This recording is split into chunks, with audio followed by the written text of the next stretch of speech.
Excuse me.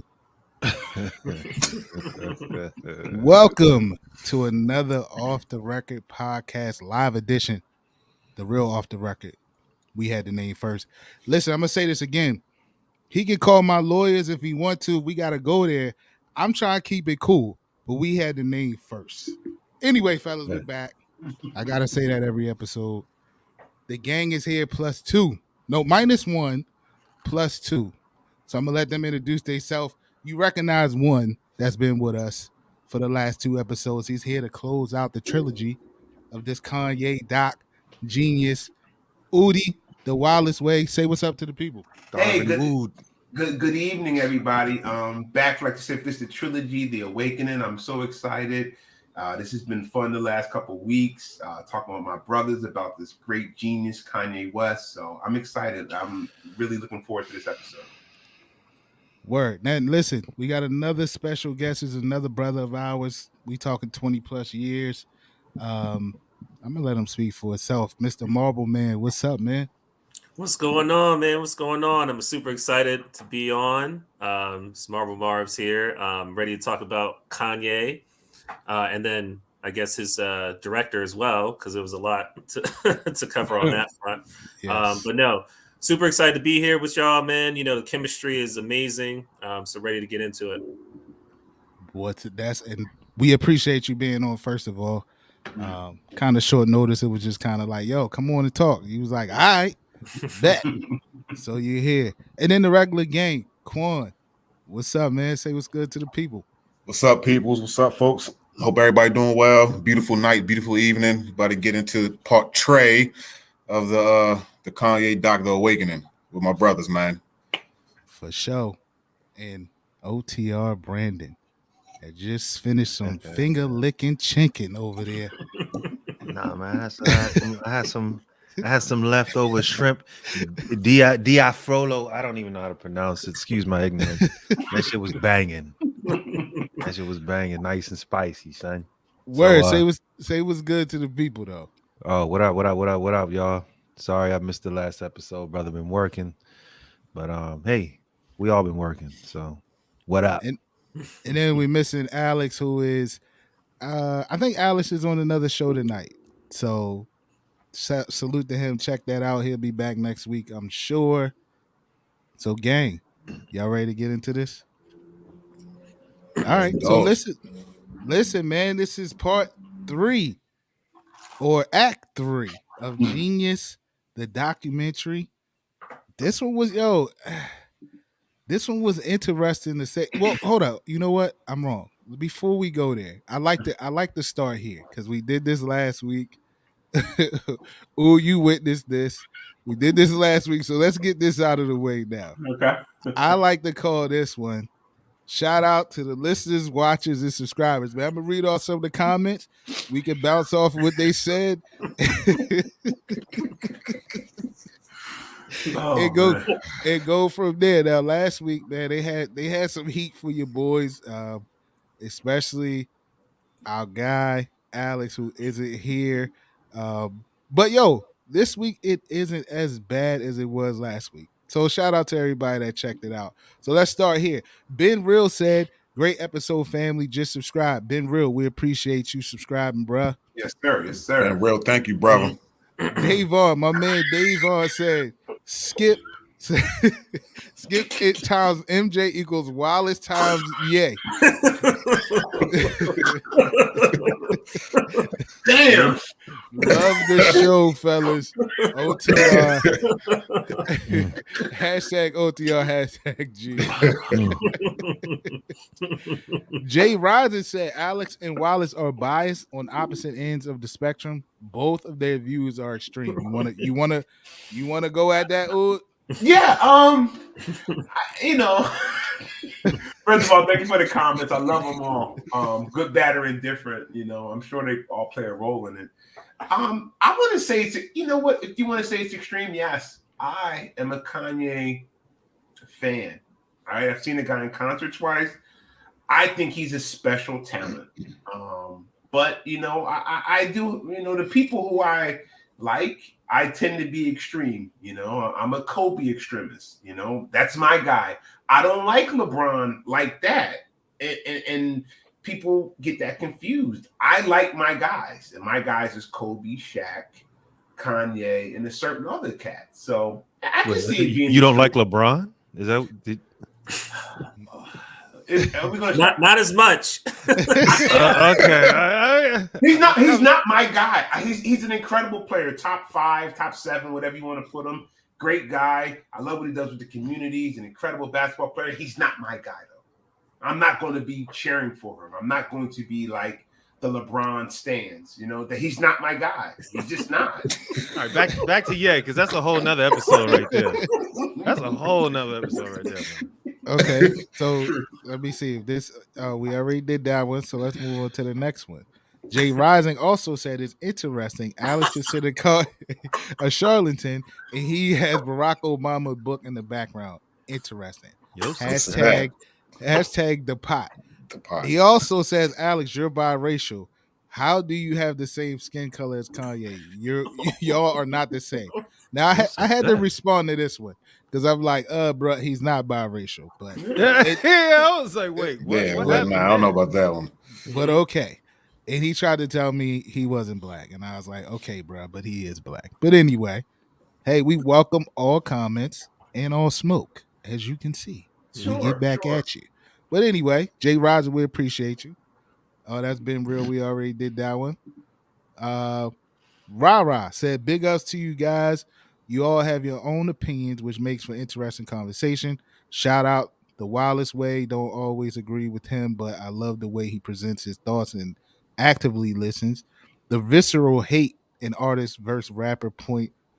Bingo. OTR Mike, great moderator. You let people have their say, but reel it back when it gets off track. Rah. Appreciate you, bro. Respect. Absolutely. Thank you for that, Ra. Yeah, we appreciate that. Let me see if that's all. I thought I had another one in here. But I think that's it. Skip MJ. That's just funny. Now that's funny. So, but I think I think that's it. So, shout out to the people that left comments and that's checking it out, man. We appreciate y'all tuning in. Like Dawud said, good, bad, or indifferent, we welcome all. So keep them coming, keep checking it out. Now let's get into the actual documentary, fellas. Again, man, like we said, this one was, to me, it was a little lackluster, right? Yep. I mean, I think it was. So you know, and all of you guys will get this. This to me was like season 3 of The Wire. Was it season 3 or 2? When they met the connect? Yeah, two was on the dock. 2. Yeah. So where it was kind of the most boring season, but it was the most important season, right? So I don't think season 2 was boring, but go ahead. That's a whole. No, I mean, something else. I know what you're saying. Yeah, I'm the guy. Season 2 was lit. What? Yeah, go ahead. Make your point. I don't. I don't think it was. I mean, to most people, right? It wasn't the most. Yeah. After coming off of season 1, right? You know what I'm saying? Like, it was important. It tied everything together, but it wasn't as lit as the other seasons. And I kind of, liken this episode to that kind of like, it didn't have that action packed type thing going on with it, but it was nonetheless an important episode, I would say. So who want to jump in first, man? Get their thoughts on this one. I was just gonna make one quick point because it's funny when you were saying that, and it was it made me think of something. It's like when people get older, it's not as fun. So like early on, Kanye 17, nobody knows anything. It's exciting because no one knows anything, and he's living in an apartment and trying to figure things out and yada yada yada. But at the end of the day, as he got older and as he got more famous, he got more distant, and it just got more boring. Mm-hmm. So the stuff that he was covering early on, I wish it would have been more of what his other albums were, like, in between before it went to, the religious album. But But I feel like some of the stuff he was talking about and just in general and rapping about and stuff, I don't know. Like early on, I felt like Kanye had a movement, and then I feel like later on, especially on that ranch situation, I don't know what was going on there. It just felt like it was boring. It just wasn't anything. Like Rick Rubin even was like, "You want me to come over to the ranch? Hey, I was going to fly in and fly out. I gotta stay over. I mean, no, I want to go home and eat popcorn and watch like Netflix. Like I don't want to hang out with you." And that's a good point too, because I mean, I guess that makes sense. That I guess it did get, like you said, the more famous you get, it's like, all right, yo, we used to that now. Like we just need good music from you or whatever you're doing at that point, and we expect it now. So when you got College Dropout, and then even leading into the registration, it was still like, all right, College Dropout came, yo, this shit is dope. All right, but you can't. Let's see if you can do it again. All right. And then you prove you can do it again. Now everything you drop from that point on is an expectation. So, what's your thoughts on this the whole picture of this episode? Yeah, the whole picture of this episode, like I was talking to Marble earlier, before we got on. I usually download the doc, right, and then go on my Peloton bike and do like, a 20, 30 mile or whatever. You had to let us know you had a Peloton, dog? Well, it's Peloton-like. Oh, okay. So Pelotonic. Yeah, Pelotonic. So I watch these episodes, I'm doing my thing, and like the first two, I'm pumped and shit. I'm grinding through it, right? This episode, I only could do like maybe 20, 30 minutes of it. It was so draining. It wasn't exciting. It didn't drag me, it didn't pull me in. But then when you kind of break it down, like the dude says, they were apart for 8 years. And so they're two different people by the time they get back together and do the Donda Jesus is King sessions and stuff. So you could feel that energy or lack thereof. And that's what this episode encapsulates. Like it just wasn't. It was like Marvel's. It was boring. Yeah, he was more just dry. He was more just like a cameraman instead of. Yes, he was like, this isn't my boy anymore. This is just somebody. And it's almost kind of like when you watch Scarface, right? Like, bam, Tony comes in, right? He does this thing. He's rising. Boom, the big scene when he kills Frank Lopez. You know what I mean? And then eventually it just becomes all downhill after that. And I'm not saying that's kind of the way this doc was set up. The first two episodes were great. The third episode was just so. It was a chore to watch. Actually, I had to tease it out. Like I got to watch the end of this because I've invested already 2 hours into it. So you know when you be watching shows and be like, I already invested half a year. I gotta finish it. So Brandon, what was your thoughts on this episode? As just the whole picture of the whole episode. It was kind of. I'll be honest. I agree with what y'all said. It was kind of lackluster, and at some point, it became kind of like background. Like it was on in the background. I think I was on my phone or doing something else. The Knicks were on. I don't know. We're in the middle of a 3-game win streak, but you know what I'm saying. I mean, the first 2 episodes were better, I guess, but. I feel the same way. Like I've been saying since the first episode, I don't know if this revealed. I didn't learn too much about Kanye that we didn't already know that wasn't already talked about and out there. But it was like it was cool to see. It was cool to see the visuals. You know what I'm saying? I don't know. I'm just glad it didn't turn too much into like a Kanye. This whole thing didn't turn into like a Kanye like hate fest, because you know how folks really feel about Kanye now. I mean, separate from his music and all the things that he's been through and all the things he's going through, not a lot of people have a lot of positive things to say about Kanye. And I was just hoping, like, I didn't get that feeling like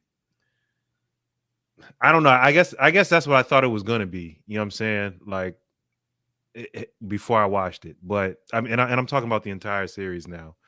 But it was actually quite. It was genuine, but like you said, at the end it was boring.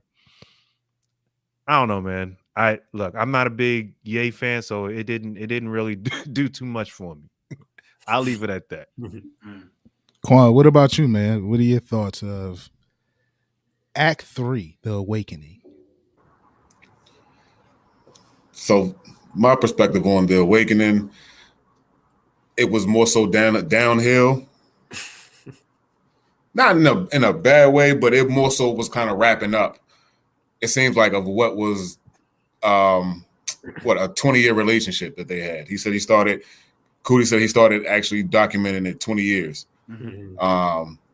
And so it seems like it was just more so of how, to me, that's how I felt like it was more so of their relationship and like how he started and then how it all pretty much came in like full circle. And so like, yeah, he was filming like Kanye, but you could also tell that he was also trying to get his story out too.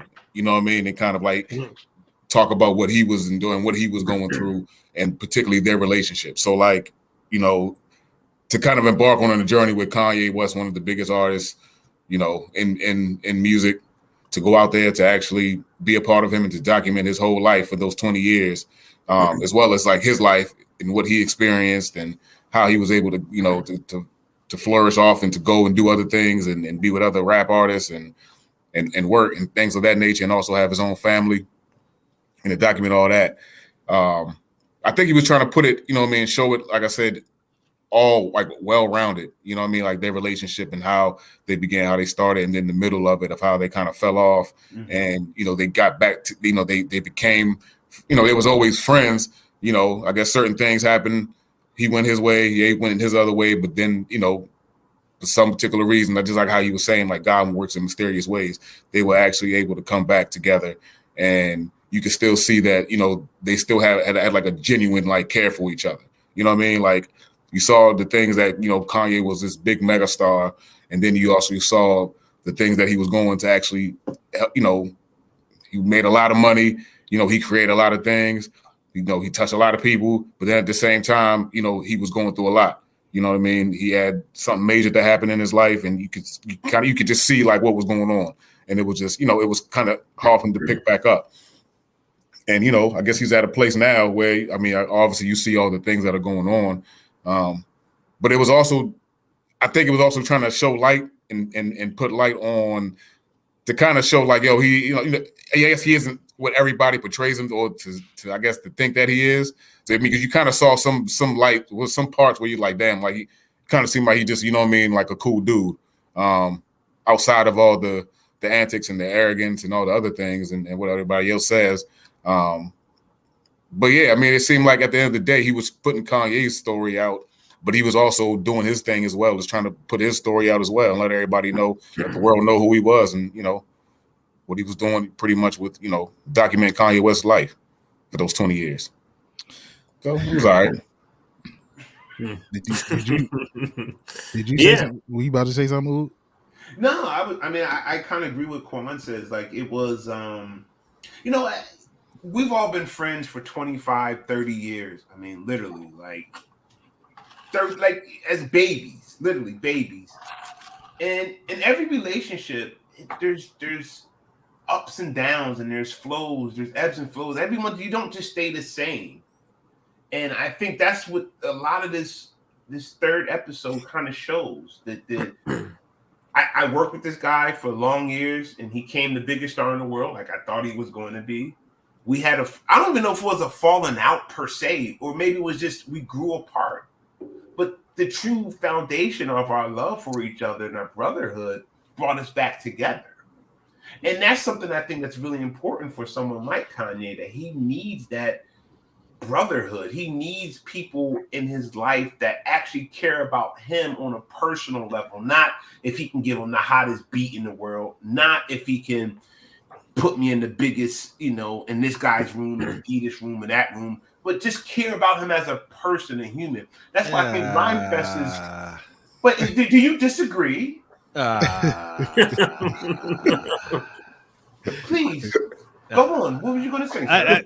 I'm more interested in the stuff that's happening outside of the documentary. Like, I don't know if you guys talked about. I don't remember if you guys talked about this on episode 2 or not.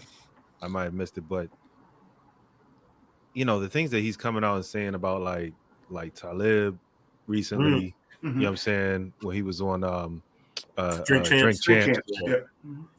And connecting that with what I seen in the documentary. Yeah, like they were showing them they cared. Yeah. Yeah, man. So how do you like if Kanye needs somebody to care? I mean, he going about it the wrong way. Like most deaf was showing him mad love. Yeah. I mean, you know what? But he never did. I'll say this: if Kanye was being honest, fine. I appreciate your honesty, but like, even so, like the tone though, it was like, nah, I couldn't. It doesn't. If you do something for somebody, and they speak about you in that manner, you don't, whether they need you or not. Like that, I don't know. I didn't agree with that. Let me just say that didn't sit well with me. I mean, I'm a fan of Talib, and nah, you don't say stuff like that if you need people in your life. Like you don't say stuff like that. Well, yeah, we kind of touched on this point, real Mike, if I can interject for a second. We kind of touched on this on part 1 or part 2, where we said Kanye is an only child. He's very but these starting to sound like excuses right now. But a person like that probably goes in and out of friendships because they don't know how to develop friendships. Not necessarily. I disagree with that. No, he's very good at cultivating friendssins. Well, maybe not. He networked his ass off. I mean, mainly through look, he had talent, but look, Kanye knew. Yeah, Kanye knew he was in with the right people. You know what I'm saying? He knew how to, and that's why he eventually got put on, even without. He basically forced Dame's hand. You know what I'm saying? Because he knew how to build relationships. He knew how to push forward, whether you was gonna fuck with him or not. He knew the right people to get in touch with. Yeah. You know what I'm saying? So, like, I don't know, yo. I think he knows how to build relationships strategically. I just think his ego is so fucking large. It's like sometimes, like, honestly, like, to be honest, I don't know if I would think any differently if I was as bold and as brash as he was and had what quote unquote as much success as he's had, in terms of net worth or accomplishments or whatever. You know what I'm saying? Like, he basically forced his way through all of that shit. So somebody who does that and they see success, at that point, he feel like he can say whatever the hell he want to say. Oh yeah. It's a self-fulfilling prophecy. I mean, once you have one classic album, the next one is definitely, regardless of critically acclaim or not, is going to be a success. I mean, I was shocked to be like that. The Jesus, Jesus is King. Jesus is King. Yeah. I was surprised to hear that was a #1 debut. I was like, wow, I had no clue. Honestly, I was like. But and it's a really good album too. Like, so let me jump in right here because Shaun made a good point. He talked about, regardless, if you have one good album, the next one is expected to be the same. So that's the next segue that I wanted to go. August 30th, 2005. Late registration dropped, right? And it showed the scene. One of the scenes that stuck out to me during the planning stages of late registration was when he was talking to Ron Fest. Yes. Ron Fest said to him, they were arguing. In the opening scene. They were arguing because Ron Fest did not. He said, Ron Fest said, "I'm not a genius." Yeah. And he was like, he made it like he was joking, but the fact that he kept going on and pushing, that told me that he really was stung by that. And one of the quotes that I got in my notes from that is, Ron Fest said, I thought you was a genius until I seen Jay-Z make a rap in 5 minutes. Yeah. He was like, I witnessed the genius right there. He said, now you're brilliant, Mhm. but you're not a genius yet. And geniuses go through experience and other hardships before they become what they are. And you haven't gotten there yet. And it seemed like that stung Kanye. Mhm. So, fellas, I'm gonna throw it to y'all I don't know if about that particular scene. Go ahead, Brandon. What are you saying? Yeah, we saying. I was just saying, I don't know if I particularly agree with that statement. Which one? Well, the one that's saying what makes you a genius, Okay. years and years of experience. Not saying that I particularly disagree, but that's not the only way you become a genius. A lot of times, you know what I'm saying, if you become an expert in your area over, years and years and years, I mean, everybody's kind of following the same kind of pattern, and it takes somebody. Sometimes it takes somebody with who's new to the game with fresh ideas to push innovation. Sometimes years and years and years in the game make you, yeah, you're brilliant. It could make you stale, and then somebody else comes along with new ideas, and you know what I'm saying. Maybe people don't grasp it right away, and I think that's kind of like what happened with Kanye. You know what I'm saying? It was different.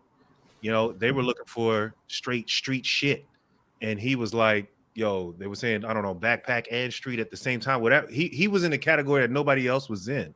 And he was spitting shit that people could actually relate to.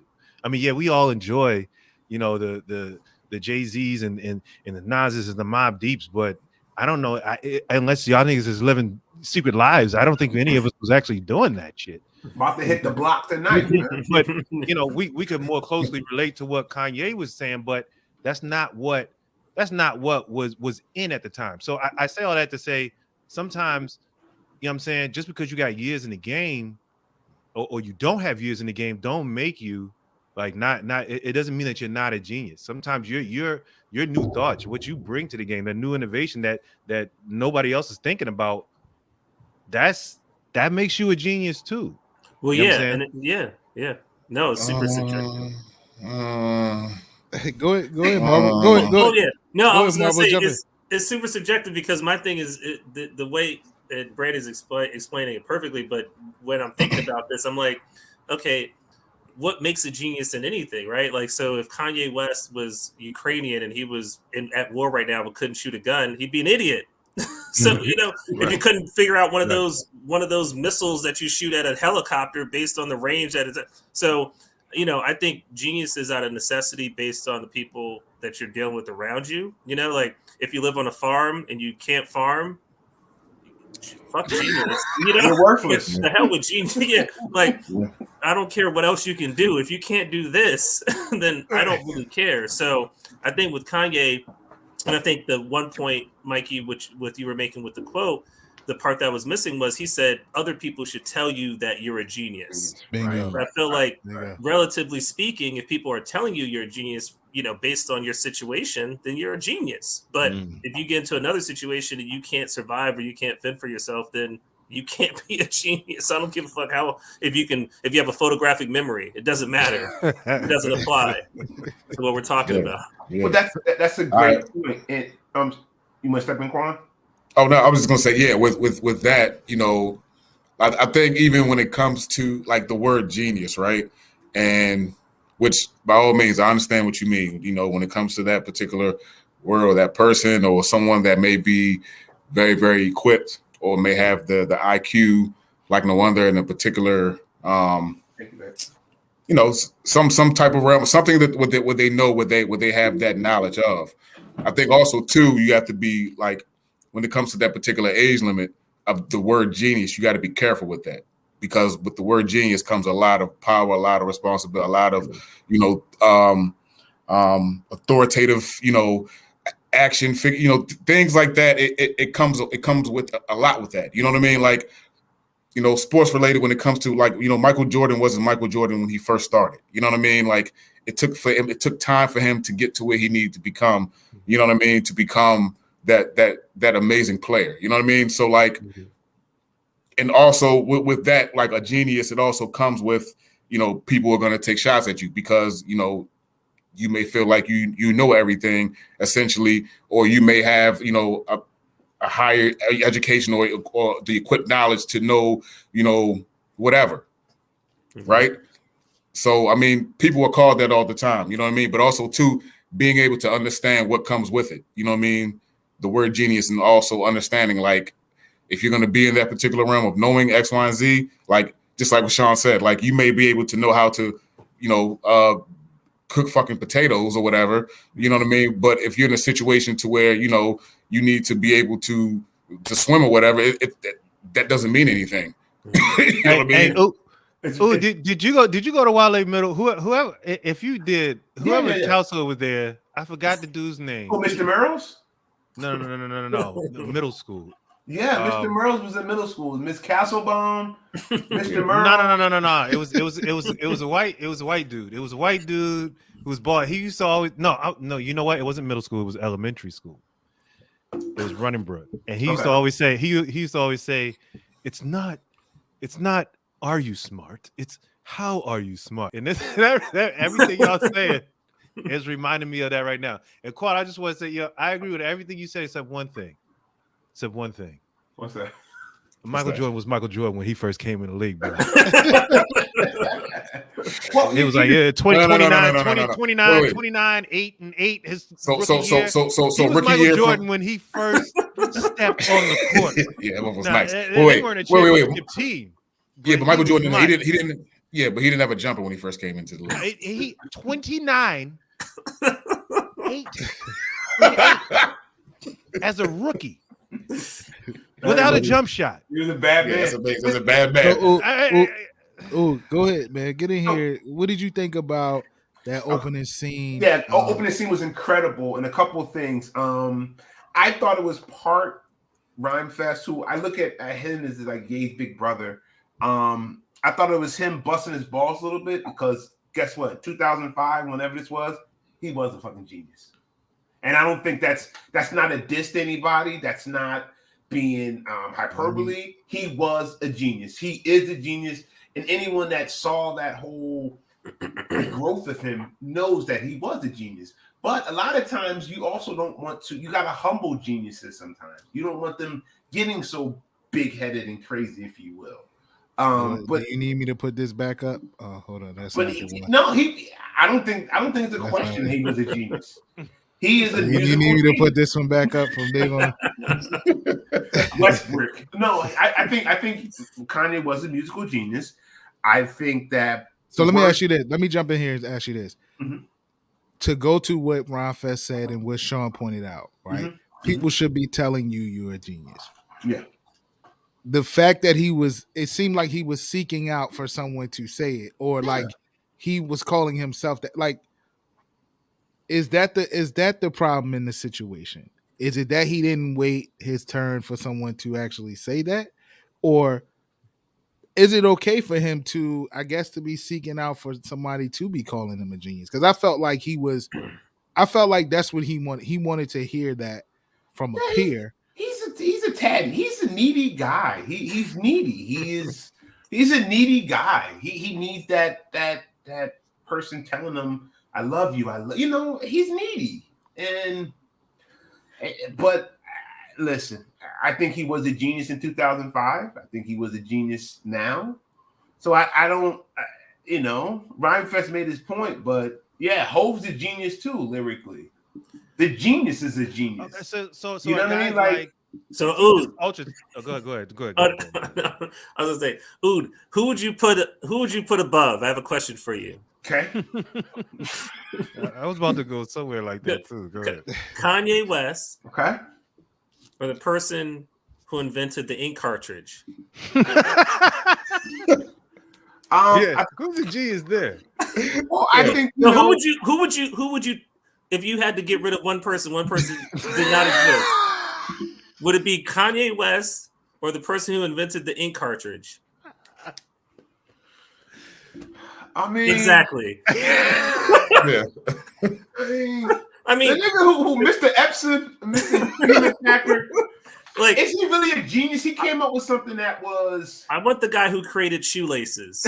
I mean, look, I respect Kanye West. I think, But I think with Rhymefest, he made a great point because Jay-Z off the top bounces a tennis ball against the wall and makes something out of thin complex air. rhyme, Like yeah. he has a Kanye is great with a medium, but I feel like Jay-Z is like stuff just flows out of him that he doesn't need a medium. He doesn't need a foundational medium for, and that's what makes him an inherent genius. I mean, I think Kanye uses tools geniusly, right? But I don't know if he's actually like a genius. Like I feel like Prince stepping up to play and learn 9 instruments is a genius, having never played those instruments before. Kanye worked at his craft and he was really great at it, but he was seeking a little bit too much validation for what. I mean, you married a Kardashian, so you're not a genius in my book. How about this? He's a flawed genius. So, again, continuing with the late registration, again, he had success with this. 3 Grammys. He won 3 Grammys off of this album. An incredible masterpiece, I might add. Yes. Yeah. I mean, it's just is T-Pain a genius too? No, he's a very entertaining guy, and he's very. Oh, why isn't he a genius though? I mean, I mean, what did T-Pain listen, shout out to. Did you see the T-Pain verses? He had at least 10 tracks where you're like, yo, I didn't know he did that. He's talented. Geniuses are unquestioned. Stevie Wonder's a genius. This is shout out to Lunch Break Hot Take. This is Jose probably or B, his brother. They said, "Look, I want the guy who invented doorstop."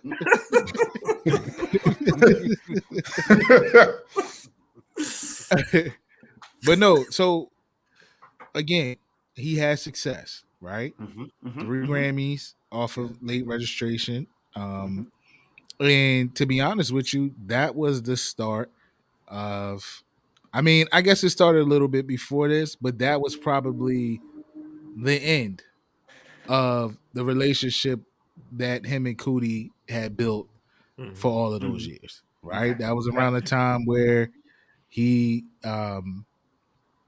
was that when he went on tour and left Coodie? Oh yeah, there was no more room. Yeah, the Glow in the Dark tour. Yeah, so I think that was the second time they got together. That was the stage one, right? Where he was supposed to follow him, or they said they had a 6-year gap from 2008 to 2014. Right, but and that was even so. This was remember, this was 2006. Well, it came out 2005, 2006. At the 2006 Grammys, he won 3 Grammys. Right. Remember, they had the Grammy party. Coodie did the old school show of Chike. Yeah, he did the old school show of Zero. Was it called Channel Zero? Zero. Channel Zero. Yes, and that situation was a bit odd, right? Yeah. They hadn't really talked much, but they they asked him to do the Grammy party. He did it old school style like he did back in the day with Channel Zero, where he started, where he met Kanye. And they had a very, very, very odd interview. Now, I had the clip queued up, but I ain't gonna play it because YouTube be hating and they, copyright shit and all of that. But basically, Kanye was a little drunk. I'm sure everybody was, right? Yeah. But he kept calling him Chike. And it was funny the first time. But by the 4th time, he didn't you like could it. tell Coodie wanted to slug this dude. Oh yeah, he said about the violation. The lateral scene to that is when he and what Goodfellas or Casino, when he was like, I don't shine shoes anymore. Was that Goodfellas? That's a Goodfellas. Yeah. And that's the same scene. Same. I remember you. Get your shine box. Yeah. What? No, I don't shine shoes. They might not have told you. No. Get your shine box. I was like, what? That was the exact same scene. That was what Kanye was doing. He was telling him to get a shine box. Yeah. Oh, wait. Could he just been like busting his balls a little bit? Well, that's what Billy Dash thought he was doing. It's on the house. Drinks are on the house. Yeah, but the way he was doing it, he was like he was busting his chops like, yo, he was like, I'm the way he was saying it was like, yeah, he's arrogant, like I'm in a whole position more so than where you're at. You know what I mean? So Yeah. like, you know what I mean? Pay homage. Like, and you could tell like when even Coodie was like looking at him like, yo, he was like, yo, man, like it was no smiling at all. Like he was like, yo, like this dude really think he better than me. You know what I'm saying? Like, yeah. I mean, his money long, I get it, but like come on, G, like. Yeah.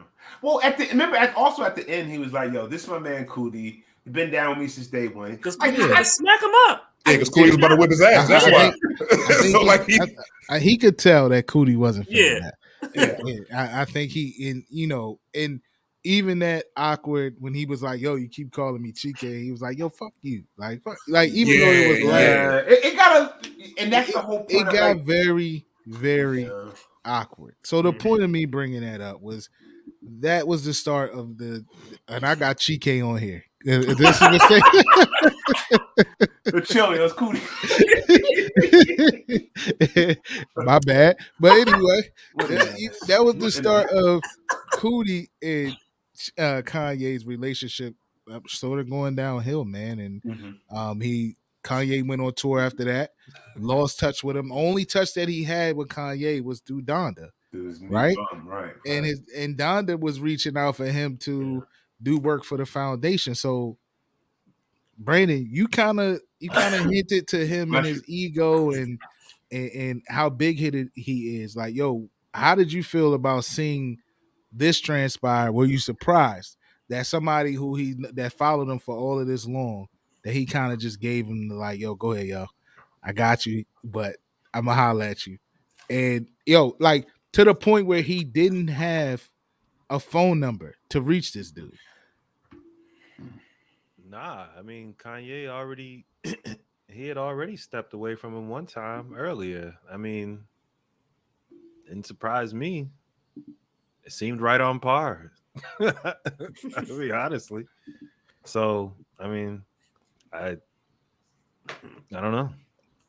Well, can I interject, please? A lot of times, I mean, you're that bigger industry, yo. They don't like have the same numbers.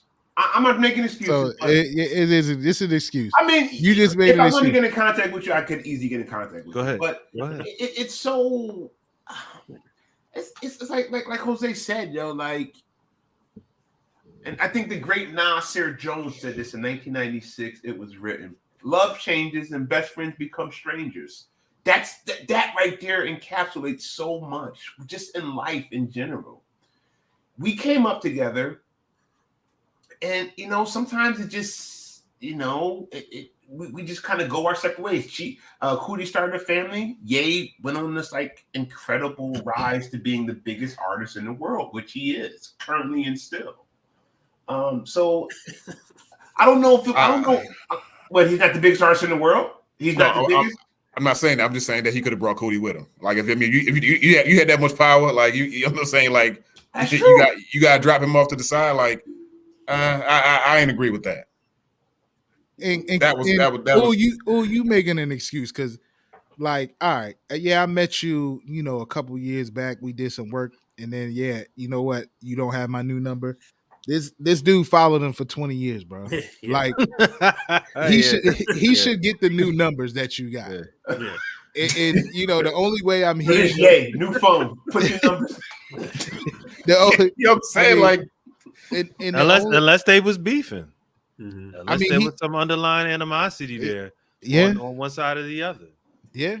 I mean, how you have all them people in the same room, and then all of a sudden you like, stop the camera, and all of a sudden, and then you'd be like, you got to go. Like, what? But that was later on. Like, that was the second or third time they split. You know what I'm saying? Right. Like, this was off the top where it's like, I mean, boom, we college dropout, success. And I agree with Jose that as soon as college dropout came out, that's when Ye started to switch up, because he did. And we talked about this in previous episodes. He did start saying things like, "Yo, I know we talked about Jesus walks, but I gotta get hyped to do the video." Like, And then I think in that episode too, I think that he left Coodie at home when he went on tour for college dropout. I think. Well, it's so funny, yeah. It's just, See, you know, Yeah, so it's just like, I mean, now I guess in that sense, I guess Coodie should be expecting it. You know, he got left one time before. it's gravy train politics. That's what it is. Kanye has somebody he's paying more money, telling him Yeah. not to pay Coodie Yeah. less money. Yeah. You know, it was like when he's talking about, I don't know who he was on the phone with, but he was like, yeah, we want to go over Coodie's contracts and Yeah. where he is, where everything is, you know. And the person he's talking to probably is the one who told him, hey, you need to get this all in writing. And he's probably paying this guy more than what Coodie's get paid. you know that's his life. you know that's like Shaun, you know that's like Shaun. It's like the Rooney Rule. You know what I'm saying? It's pretty much what it's like. It's like, yeah, okay, just like fluff him a little bit, but you know, at the end of the day, we know we're gonna drop his ass. You know what I'm saying? You gotta give him a shot. You grew up with, you know him since 17. Okay, this is how we gonna do it. Like, damn, like really? We got a whole different plan. Yeah. I mean, and Gravy train politics. I love that. That shit's incredible. Gravy train politics. That's Like- what it is. But it's Somebody who you're paying money to is telling you who not to pay. Yeah. It's so crazy. go ahead, B. No, I was just gonna say that it kind of fits right in with what I was saying earlier. Like some of Ye's best work, best videos was Duck Coodie did. You know what I'm saying? Mhm. He wasn't in the game for 20, 30 years. You had somebody new to the game who brought fresh ideas, fresh angles, but Kanye was going with what he believed at the time, and most of the world would too. And what he You could go with afford. what at the time? Who? Yeah, I mean, and what he could afford. You know what I'm saying? no. Like, Well, I'm saying when Kanye, when they split, you know what I'm saying, and he wasn't using Coodie no more. You know, he was going. Kanye was going in a different direction, like, but. Yeah, You know, like I said, anyway, I was just saying that's what I meant earlier. Like sometimes Coodie in his own right, like a lot of people might think like that first video Through the Wire was like a genius ass video. It didn't come from somebody who was in the game for 20, 30 years. Yeah, New fresh idea. ideas and innovative. When you get back to the wall, you usually come out with some really hot stuff. Who's the real genius? Is it Coodie or is it Kanye? and yo, I asked, you know Coodie what? played a role. Coodie plays a role. Coodie plays a big role. You know I what I'm think saying? I think in episode 1, I said something similar to that, Shaun. Like, Yeah. how much credit does Coodie get for I this? mean, to have the vision, sure. to have the vision to say, Yeah. yo, I'm gonna follow this cat. Yep. You know what I mean? For as long as he did, like, yeah. I think Coodie, and I think Coodie has every right, and I agree with what you're saying, Brandon, as well. Like, yo, as you move on in the industry, you meet new young talent or whatever the case may be, but Coodie has every right to be upset that I you know, no warning, no nothing. I'm just cut out. You know what I'm saying? Not once. Yeah. Not twice. You know what I'm saying? But more than 3 times. Yeah. That's like your brother or your sister's a real estate agent. You done bought 3 or 4 houses with them when you was in the, you know, certain range, and then you win the lottery. Then you win 30 million. And you're like, yo, I'm about to buy a $10 million house with someone down the street. You know what I'm saying? Like, huh? Sotheby's. I'm going to Sotheby's. You just a Remax agent. Like, what? What happened? I mean, it's, you know, can we also chalk it up to growth? See, growth, and that's the thing about wait. You're gonna chalk up. Let him finish. Go ahead, finish. I want to listen to this. I think growth artistically is, and in any instances, even relationships, growth happens at different speed. Look at the superstar who just did his other interview with I mean, listen, as you know, kids when they're younger, they grow at different speeds. Some kids can do their multiplication tables at age 5. Some had to do it at 8. It's different speeds. And with this, I think Coodie and maybe Ye were growing at different speeds. Now they got it back together, and I think Ye could have been more upfront with it. But when I'm on this path, literally to being the greatest artist of the last 20, 25 years, some things have to get clipped out. Yo, you don't clip him out like that. Yeah. Like, you know what I'm saying? You don't like, yo, but like, yo, it's just but at the same time, yo, that dude dropped everything off the whim, off of faith, yo, to go, you know what I'm saying, for 20 years to document your ass. You know what I'm saying? Like, I mean, I get it, but you know what I mean? But I do have my own life. You know what I mean? Like, so what about and it wasn't like yo, Coodie was putting out like shoddy work, yo. Like, man, these are some of the greatest videos. Like yes, I'm saying, like, yeah, he didn't like shit. he had great innovative videos. Like, somebody said it's a flirt fest going on at the Wallace way. That's all it was. I'm just saying, like yo, where's Jazzo and Hove? Where's Sauce Money and Hove? People grow at different speeds, and Jay's path to being the greatest top 3 rapper, whatever you want to put him, cats had to get clipped. You don't see Sauce Money on my tracks no more. So let me ask you a question. But Coodie had a success, even after Ye left. My bad. Go ahead, Marvel. No. I mean, that's I just was going to ask a question. So let's say Coodie was Kanye's blood brother. Mm-hmm. They had the same mom. Donda was the mom, and Coodie was into filming him and following him around and all this kind of stuff. How would you feel about it then? I mean, in that industry, like shit just goes left quick, man. You be growing up with these people. But again, with his relationship with his mom, do you think that would have been different then at that point? Because he's not the only child; he has a brother that's filming him. Exactly. His whole mindset could have grown in different, and I think the loss of Donda maybe kept them apart as well. Like I just figured out who Kanye West is. He's a window dressing friend. I just figured it out. He basically bent Dame over backwards to leverage Hove. Coodie bent over backwards to leverage his own career. He is a window dressing friend. He's a window shopping friend. He's like the stuff you can't afford to buy in the store, and you're walking by and you're looking at it. It looks so good, and that's what he turned into, the friend that you thought was your friend that you now can't afford to be around. Him and Coodie cool again, yo. They cool again. So let me throw this at y'all while we on this before we move on. Mm-hmm. I thought this was interesting when it according to Coodie, that Kanye said to him, "Things change when you get famous."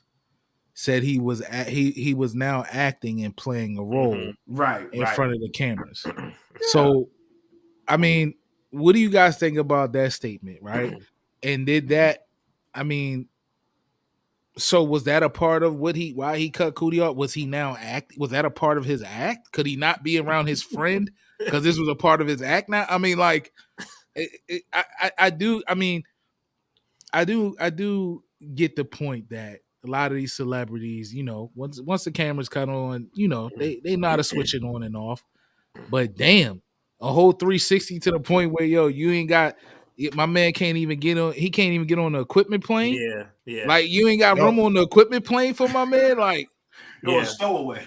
This is my favorite thing about LeBron. This is my favorite thing about him, and besides basketball or anything like that. Like he's real about the people he came up with. Mm-hmm. He put in position, and like he really did the thing, with his team, like his friends, and you don't see that. It's super rare. I don't know why. I don't know how consciously you can do that, but again, I feel like it's just people on payroll that are manipulating you to not pay someone else. Everybody is like survival of the fittest. Like how many of us can actually be on payroll? 30, 40, 50 at a certain point. Somebody gotta get clipped. Right? Yeah.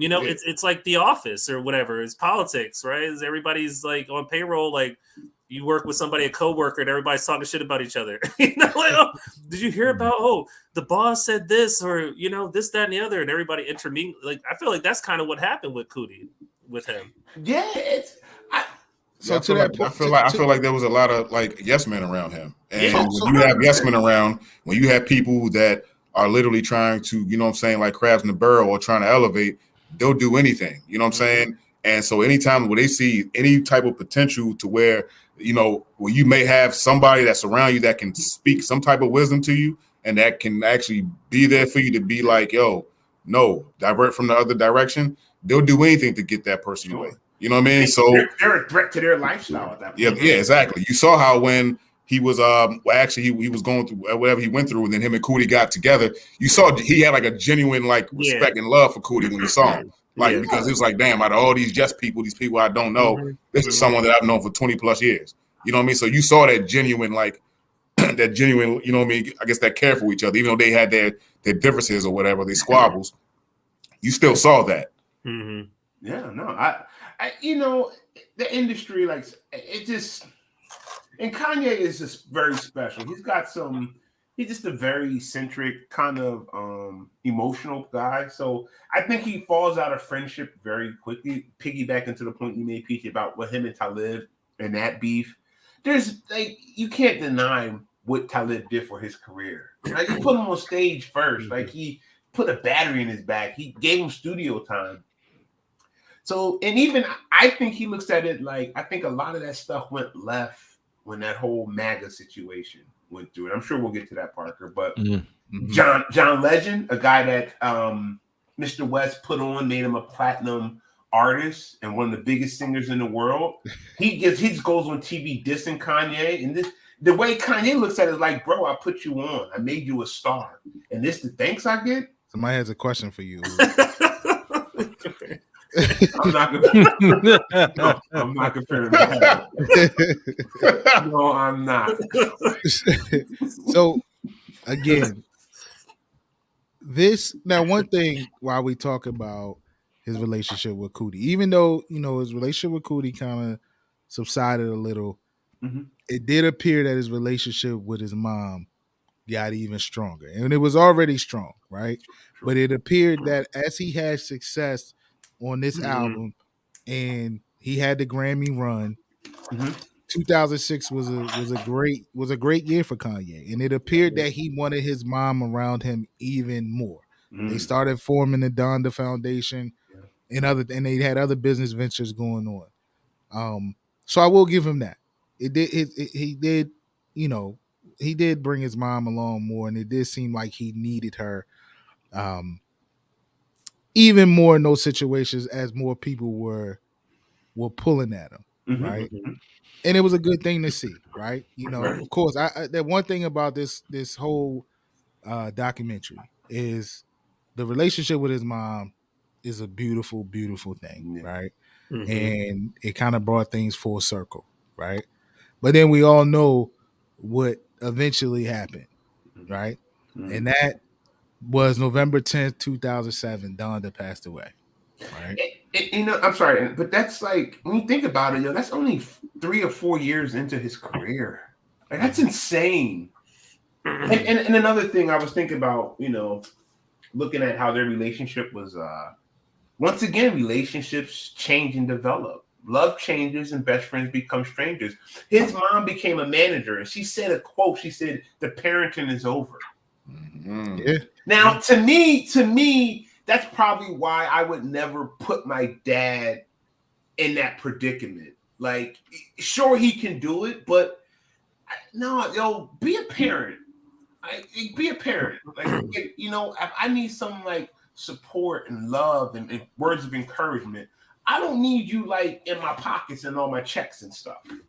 So I think that adds that's a weird combination with your parent being your manager and stuff. It works with the Kardashians. It does work with the Kardashians. Oh, you sure? You sure about that? I think it's a cult over there, but that's a whole nother. I don't know if it works. It's productive. It's productive. It works for them. I see, Not for any of the why he men. did it. Yeah. Nah. I see why he did it, though. He trusted her more than anybody. Yeah. I know, but Mom, you're an English teacher. You're not a financial manager. Well, now you are, because I got $100 million. Right. Yeah. I mean, but I think that adds. So what do you do, like, when the situation gets effed up? You go to your mom and you going to scream on her? You going to base on her? You going to say, "Mom, no, I wanted this done like this." You're not going to. It's a weird relationship. Parents are gotta. I'm just saying, me personally, you over here, you're a parent. I love you. I don't want to have to base on you, scream when something comes up missing. Ooh, like, I don't want to have to roll up on you. Right, like, that check Mom, clear. What are you doing? You didn't get the sample clear. Now I owe them $5 million. I mean, I'm sure he had people in place to do those things, but as far as taking care of him, right? I think that, to me, it felt like it was a move that was more so to have my comfort zone with me, and my comfort zone also handling some of my affairs, and that's a way that I can have you with me. Okay. You my manager now, but I need you here all the time. And they show moments where, they in the same hotel. Like, whenever he was around her, he became a little child again. You know what I'm saying? It And was it was such a beauty. And hip hop, rap, and music in general, you don't see that a lot. I guess you got Dear Mama with Pac. That was a different situation. You got Mama said knock you out. LL Cool you got the thing with Big and his mom, like, but Donda's relationship with Ye, it was just so unique and beautiful and special, man. It was great. So Big, Big. Donda passes, right? Now Kanye coming off again a successful year. It may be the most successful year of his career, right? From 2005 all the way through 2006, he was on a firestorm, killing it. Yeah. Then it all comes to a screeching halt. He loses his mom, his best friend. What do you think about the impact of that situation on him? Like, what are some of the things that I guess that stuck out to you as you watched this documentary and that happened? Like, what are some things that you've seen change that were obvious to you, I guess? And what do you think? I mean, like, simple and plain, what do you think that impact was for him? I think it triggered his that question I can ask. I don't know if I don't think I took my notes were as in depth as yours, Mikey. But no, I thought. I mean, the death of a parent, especially somebody that close. I mean, you could. Everybody knows. I mean, everybody will kind of. I don't know if they jokingly say it or their opinion is Ye started going the other way when his mom passed. You know what I'm saying? I mean, a lot of people say that, but I mean, look, my parents are still alive, and I don't know how some of my brothers, I don't know how y'all went through it. I don't know how anybody goes through it. It's definitely altering. I think it definitely had an effect on him, mentally, psychologically. I mean, we talked about how many times in his documentary alone where it's shown where he goes back to his mom to kind of level him out, level his spirit out, level his train of thought, give him that motivation, kind of refocus. Mm-hmm. And now he don't have that. He still got the drive, he still got the hunger, but like we discussed before, like those are the things that pushed him to where he is, but he was always able to go back to his mom and kind of refocus and rebalance and kind of snap back to reality a little bit, and then refocus his energy into something positive and productive. And it's like, once that's gone, it's like, yeah, now you got all this energy, but then there you can tell there's probably times where he needed to rebase or whatever. I think I just made up a term, but it worked. And just kind of refocus his energy, and now you don't have that. Nothing could replace Donda, yo. Nothing. Yeah. No. I don't care how many. We could have been. I could be 40, and we could be friends for 39 years. Mm-hmm. You can't replace that, yo. Yeah. And so now that that's not there in place, yeah, I think it had a tremendous impact on Kanye, and it went on anybody who cared that much for their mother. So Battle.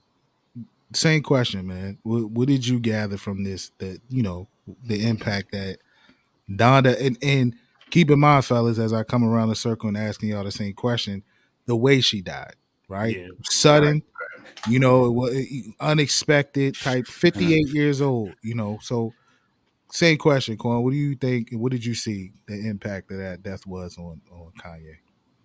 Yeah, I mean, it played a major impact on his psyche, on everything, man. You could just tell, you know what I mean? And you can even tell when the part in the documentary where Coodie was talking and he was saying when he saw him, you could tell that he had been working. Like he didn't he didn't get that time just to kind of just grieve. Like you could tell he just submerged himself into his work.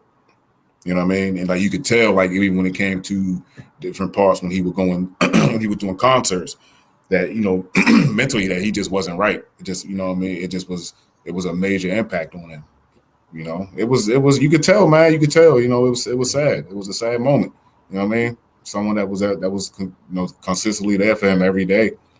You know what I mean? Just like you said, they were building the Donda Foundation.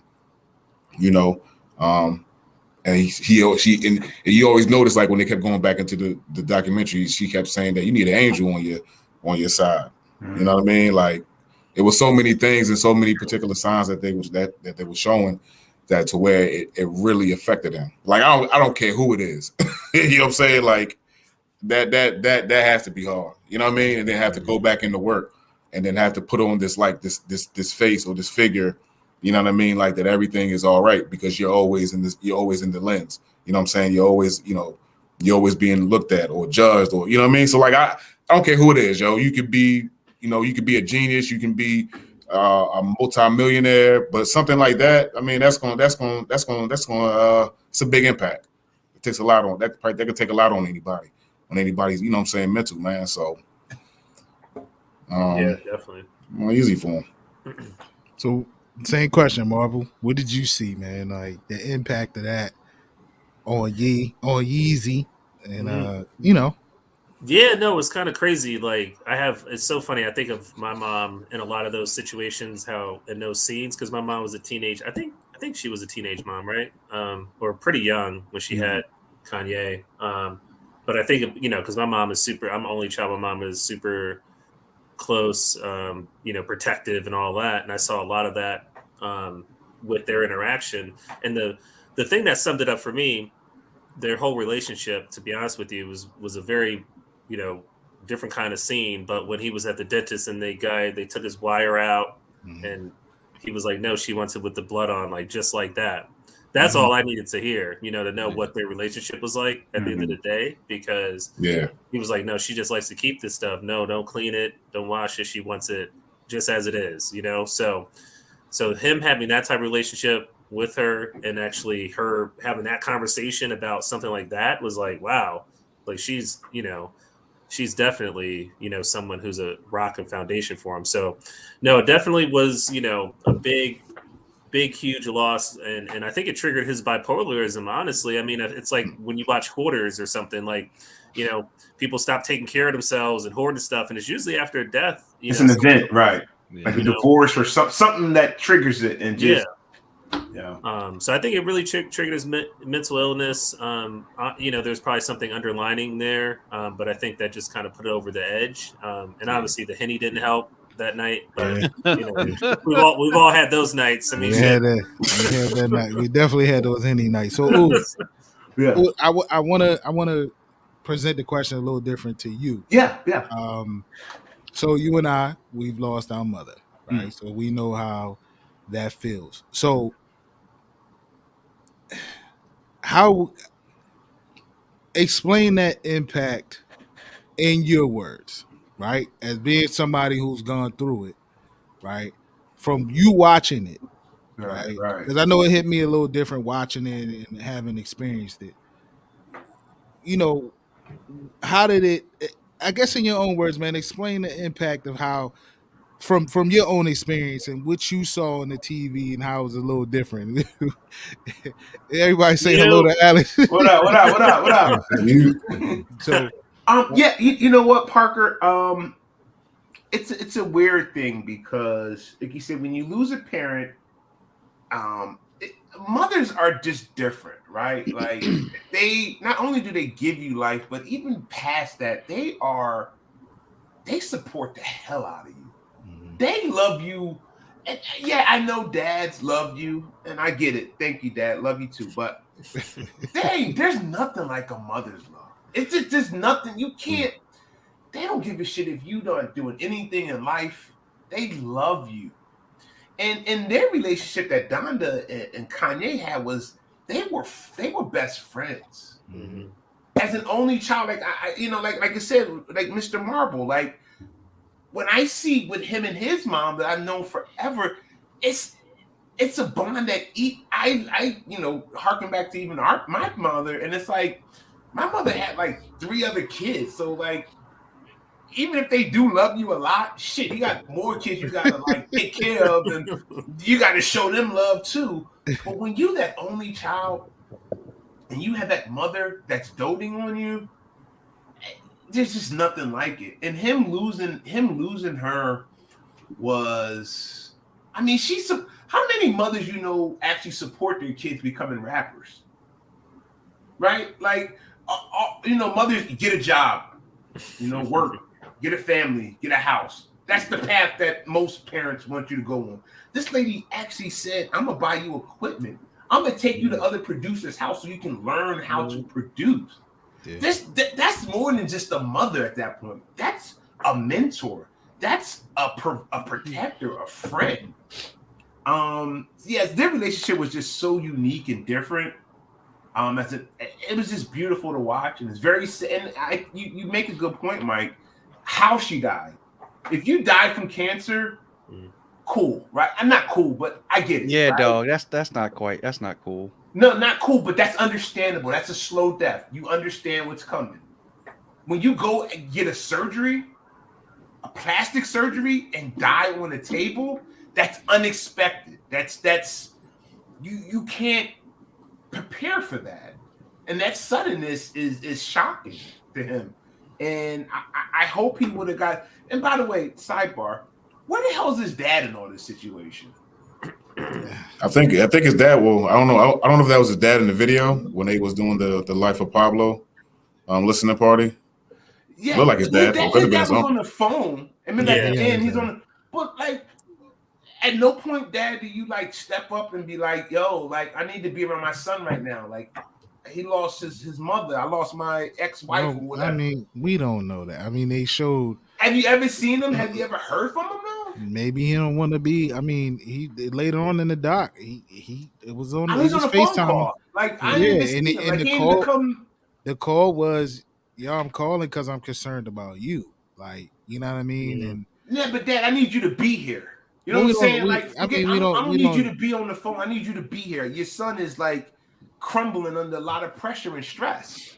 We don't know what that situation was. But Alex, you jumped in at the right time. You also has lost your mom. You didn't watch the doc, but everybody knows that Kanye lost Donda, and you know it's clear that the effect that it had on him. So, I mean, if you don't mind, like share a little bit of the impact that losing your mom might have had on you. Yeah, it's impactful. It's never easy. What I would say to Dawud's point about maybe it's tougher losing a parent instantly versus otherwise. Mike, I know you lost both of your parents in two different ways, and I watched my mother die for 10 years, a slow death, and my brother-in-law Aaron found his mother dead on the side of her bed. I don't know if one is worse than the other.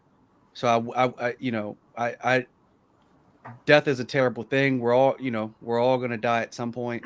I think the loss of a parent, it can be challenging.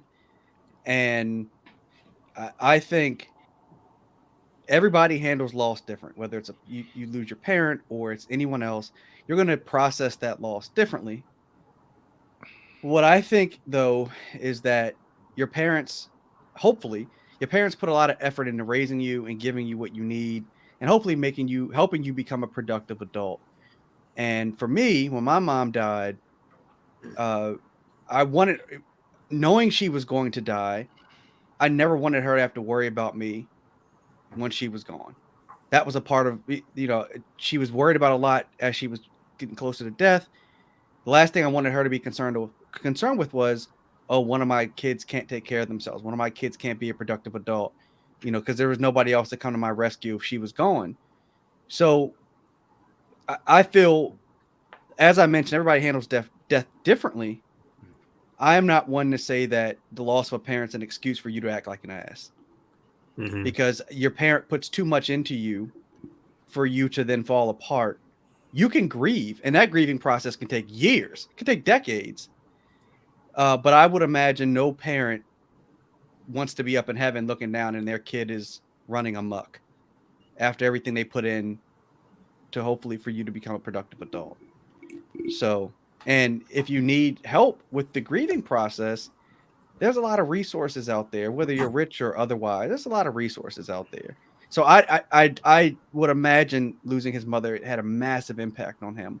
Whether that did anything else, whether people call him crazy or whether I don't know anything about that. But I do know that for me personally, my mom's not here. I want her to not. I don't want her to ever worry about Alex won't be okay. That I didn't do what I needed to do, and that I'm taking for granted not only what she did, but my grandmother died at 57 also, who was basically my other mother. So like they put too much into me for me to be running around acting like an idiot because they're no longer here. I have enough respect for them to act like I'm supposed to. Yeah, I mean, and to your point about grieving, I wanted to point out that my personal opinion of what I seen in the situation with Kanye is I don't think he took the time to grieve, right? Because they said a week later he was performing, and that was kind of the start of when people started to see, certain signs out of him, and it's understandable. Like he lost his mom literally a week ago, and he's in Belgium, I think, performing. Um, and if I add my own little spin to it, one thing that I regret for myself is not taking the time to grieve the loss of my mom. I felt like I had a lot of other things around me that I needed to take care of. A lot of other people that I needed to make sure that they were properly grieving. And in that process, I neglected my own grieving. And it doesn't do anything but push it down the line. It's like a bad contract. It's like a restructured contract in the NFL. It's just pushing the money down the line. And it doesn't do anything but push it down later and later. And it didn't hit me until, I realized like, damn. And this was years later that, I never grieved the loss of not only my mom, my parents. So, and that's what stuck out to me in this situation with Kanye. I don't feel like I think Coodie pointed that out as well. I don't feel like he took the time to properly grieve the loss of his mom, his best friend, his manager, his everything. So Yeah, no, I mean, those are, man, I'm like that. What you guys are talking about is so touching at the, because it's so funny. Like, I didn't grow up with my dad. And my mom was a teenage mom, and then I found out my dad passed away.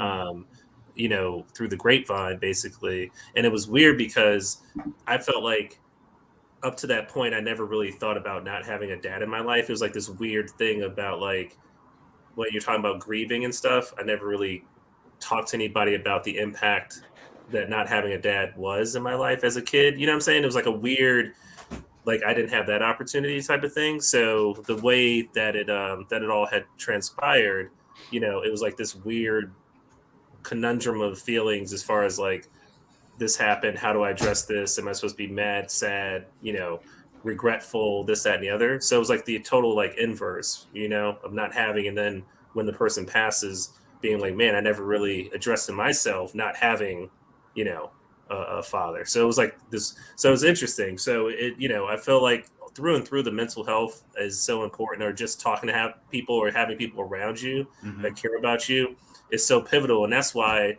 I don't know why these celebrities and stuff don't necessarily understand that and respect that, and have these people around them, because at the end of the day, they've seen the horror stories, they've heard the crash and burns over and over again, but there's something about the glitz and glamour that makes people feel like they're 10 again and they can't, nothing bad can happen to them, and I think that's the biggest part of the problem. It's like a fantasy world. Yeah. But no, it was a powerful thing. And I think that's part of kind of full circling. That's what makes Yeezy so powerful, so special. Oh Lord! All right, I'm about to holler at y'all. Oh my God! What did I do? What did I do? No, what I'm saying is he goes through these situations in public, in front of hundreds and hundreds of millions on every magazine. That's a choice. That's a It's choice. a choice, but the openness to go through that stuff is what he could be closed, and we don't know what's going on in 99% of these celebrities to an extent. They only do the good, beautiful stuff, the glitz and glamour, like you said. Yeezy, though, has a realness to him. You see him losing his mother. You see him grieving. You see his thoughts, his beliefs.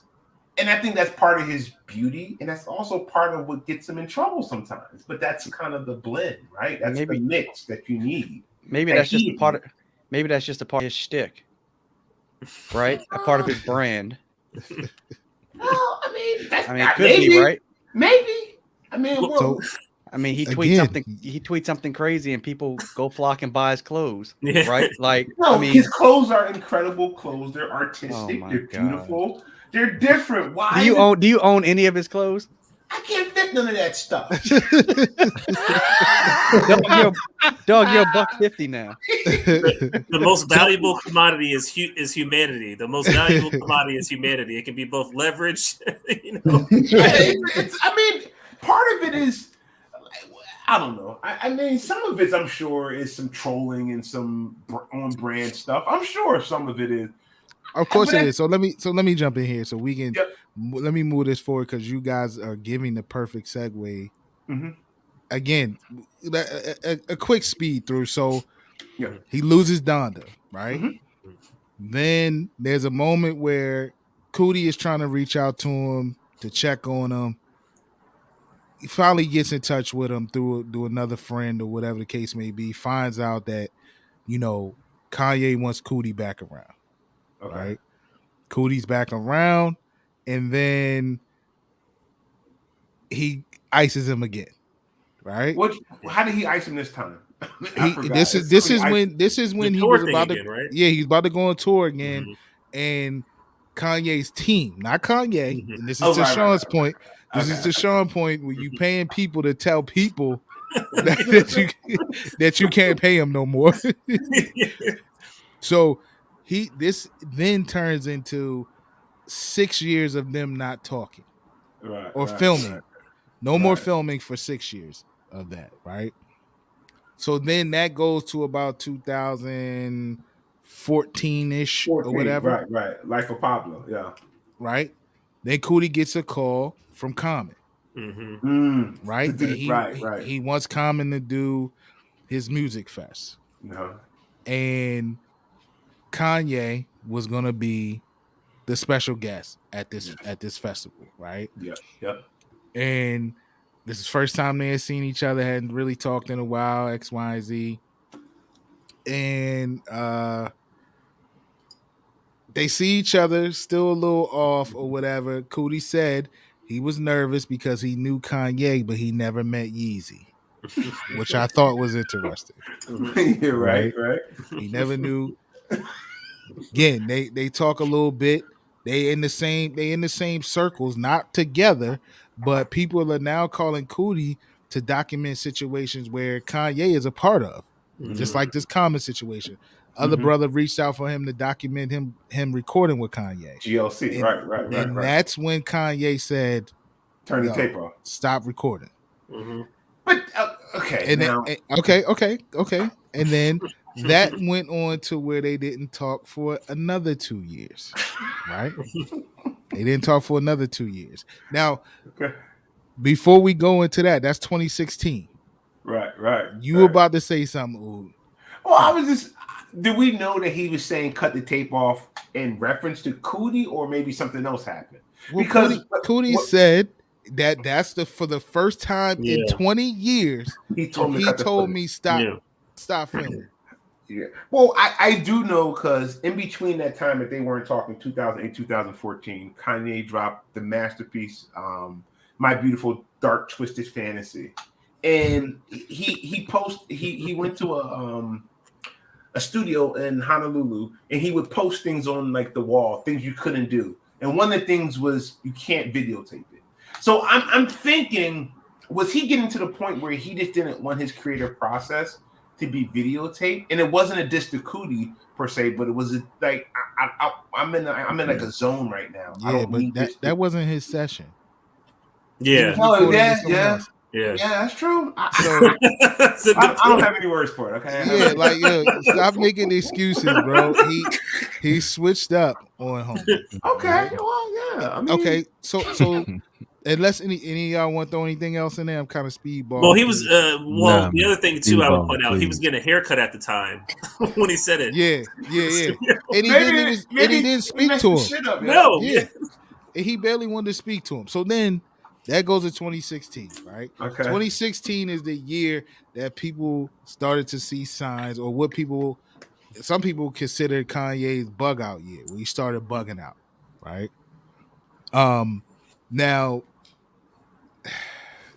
I guess people say it was his bug out year, but this was probably the year when his mental illness started to show, right? Mhm. That he might have had some mental illness issues going on here. Okay. Again, him and Coodie still not on the same page. You got 2017, which was the which was the reunion, right? They got hooked back up by a close friend of theirs, and then that then led to them going to China together, Right. right? Okay, so they go to China, and you know, interesting part about that. Now I want y'all to jump in on the China part, because to me that was the start of the Yeezy, right? He started the creative process of creating the shoe and other things. But when it got to the part when it was time to go home, right? And even Coodie felt like, yo, I know when we get home I gotta separate from bro. And I'm worried about him. And I don't know if I'm ever gonna speak to him again. Just that time in China that they spent together, and some of the stuff that Coodie would record and got on tape. What do you think about that Kanye after he went through all he went through? Now that was, a good 5, 6, 7, 8 years in between that I just went through. But the time in China. I think that at the time in China, I think it was more for him. I think it was more intimate for him, like in the sense of the people that actually like care about him. You know what I mean? Like he was able to have some type of structure.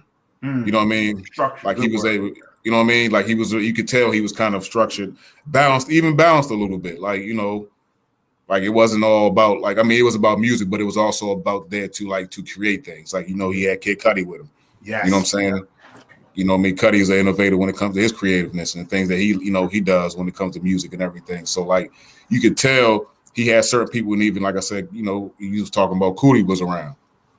And there was a part where they was actually sitting down at the dinner table, and they would it was like them four or whatever, just sitting back, just talking. You know what I mean? You could tell they had like really good times. And just like you said, Mike, there was a part where he knew like, all right, well, when it comes back to going back to the States, like, yeah, we are gonna have to go our separate ways. You know what I'm saying? And like at the end of the day, like you said, I don't know if I'm gonna talk about. I don't know if I'm gonna see Kanye again.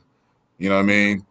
But you could tell, like, they seemed like they had a real good time in China. It seemed like it was kind of just organic, and them four, they was working, doing what they need to do for the album, whatever. And then when he came back, it was back to business. No, you made really good points. It was organic, it was structured, and it was people that actually. Ye needs that. Although he is a genius, and genius can kind of go off the reservation, he needs that structure and people who actually care about him and his well-being.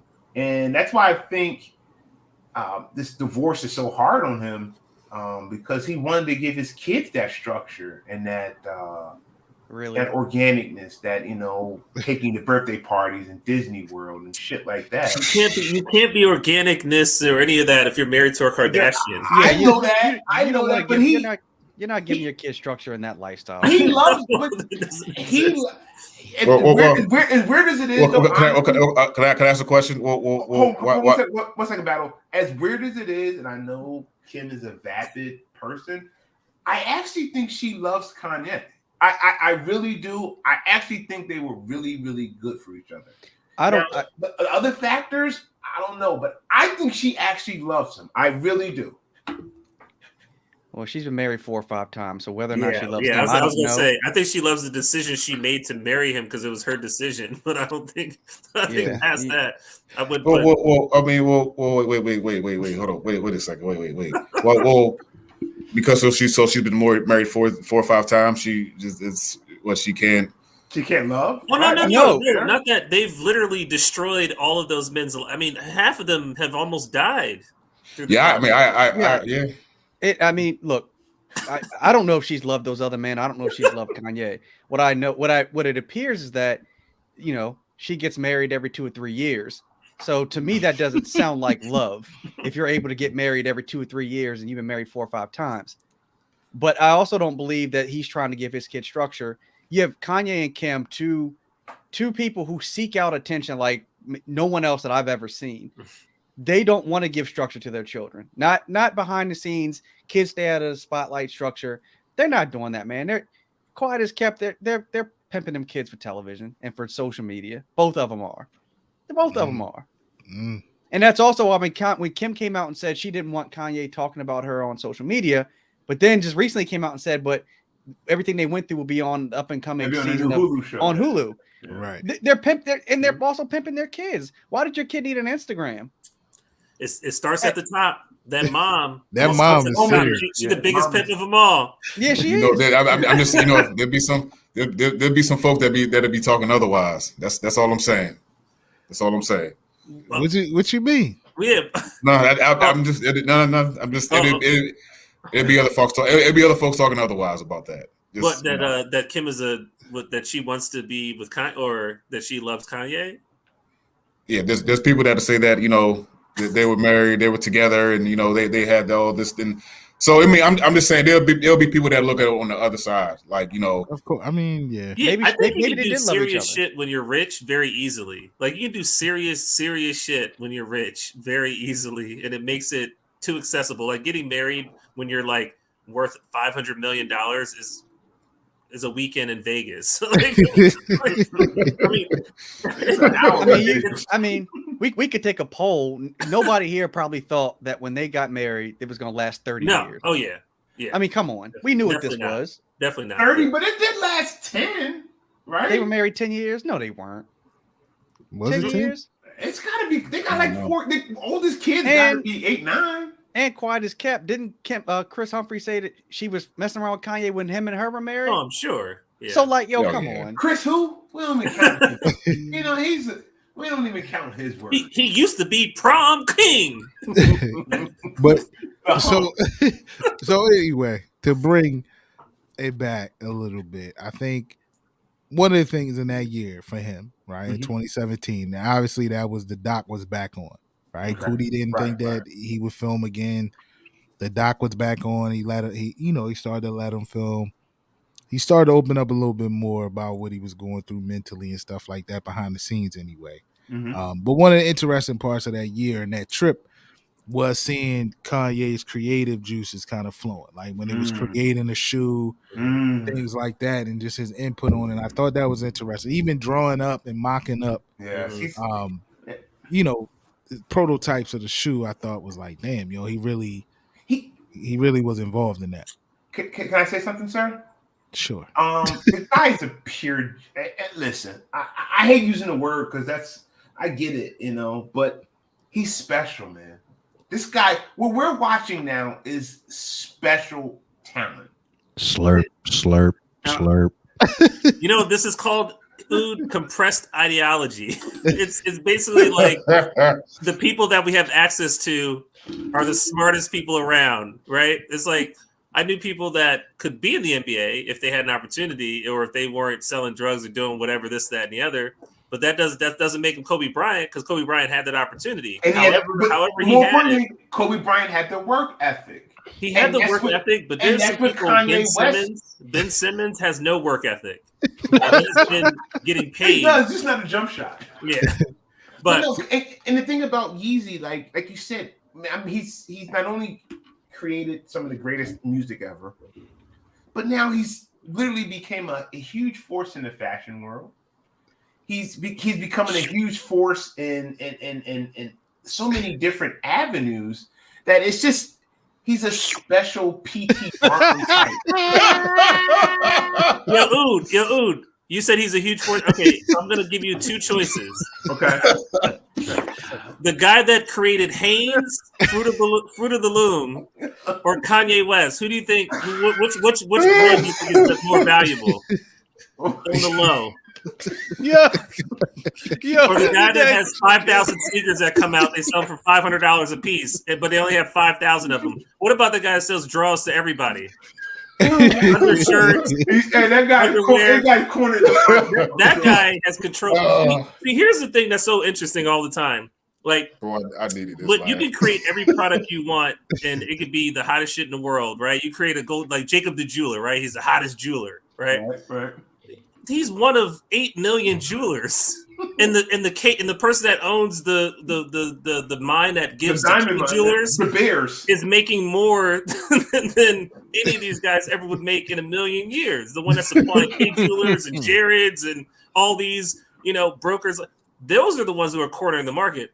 It's a I don't know. I don't want to go down this existential hole, but it's interesting because Kanye, through his music medium, created a sneaker that caught fire, and then he created some hoodies. He hasn't done anything in the fashion industry that's changed anything. I mean, he's basically done what everybody else has done from a Supreme or this, that, and the other. He's used his influence to put it on the backs of everybody that he has a sphere around. But when you say his stuff looks a lot different, like he doesn't just have a regular hoodie. No, it is a regular hoodie. It's literally a hoodie. It's coming from the same factory that any other hoodie's coming from. Like hoodie and Crocs. Are those it's not like they had to create a whole new factory for Kanye hoodies. Like, oh, we can't produce this over here. This is some old different shit. Like, I don't know what machine you want us to make with this, but we got to create a whole new machine and patent it just for Kanye hoodies. That's coming from the same hoodie template. Okay. Who you think he's a fashion genius, right? I don't know if he's a fashion genius. I think he's a billionaire. Thank you, Mr. Collins. But I don't really care about the money. See, the money is just a part of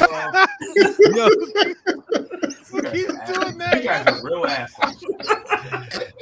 Who keeps doing that? Hey, you keep listening. You guys are real. Yeah.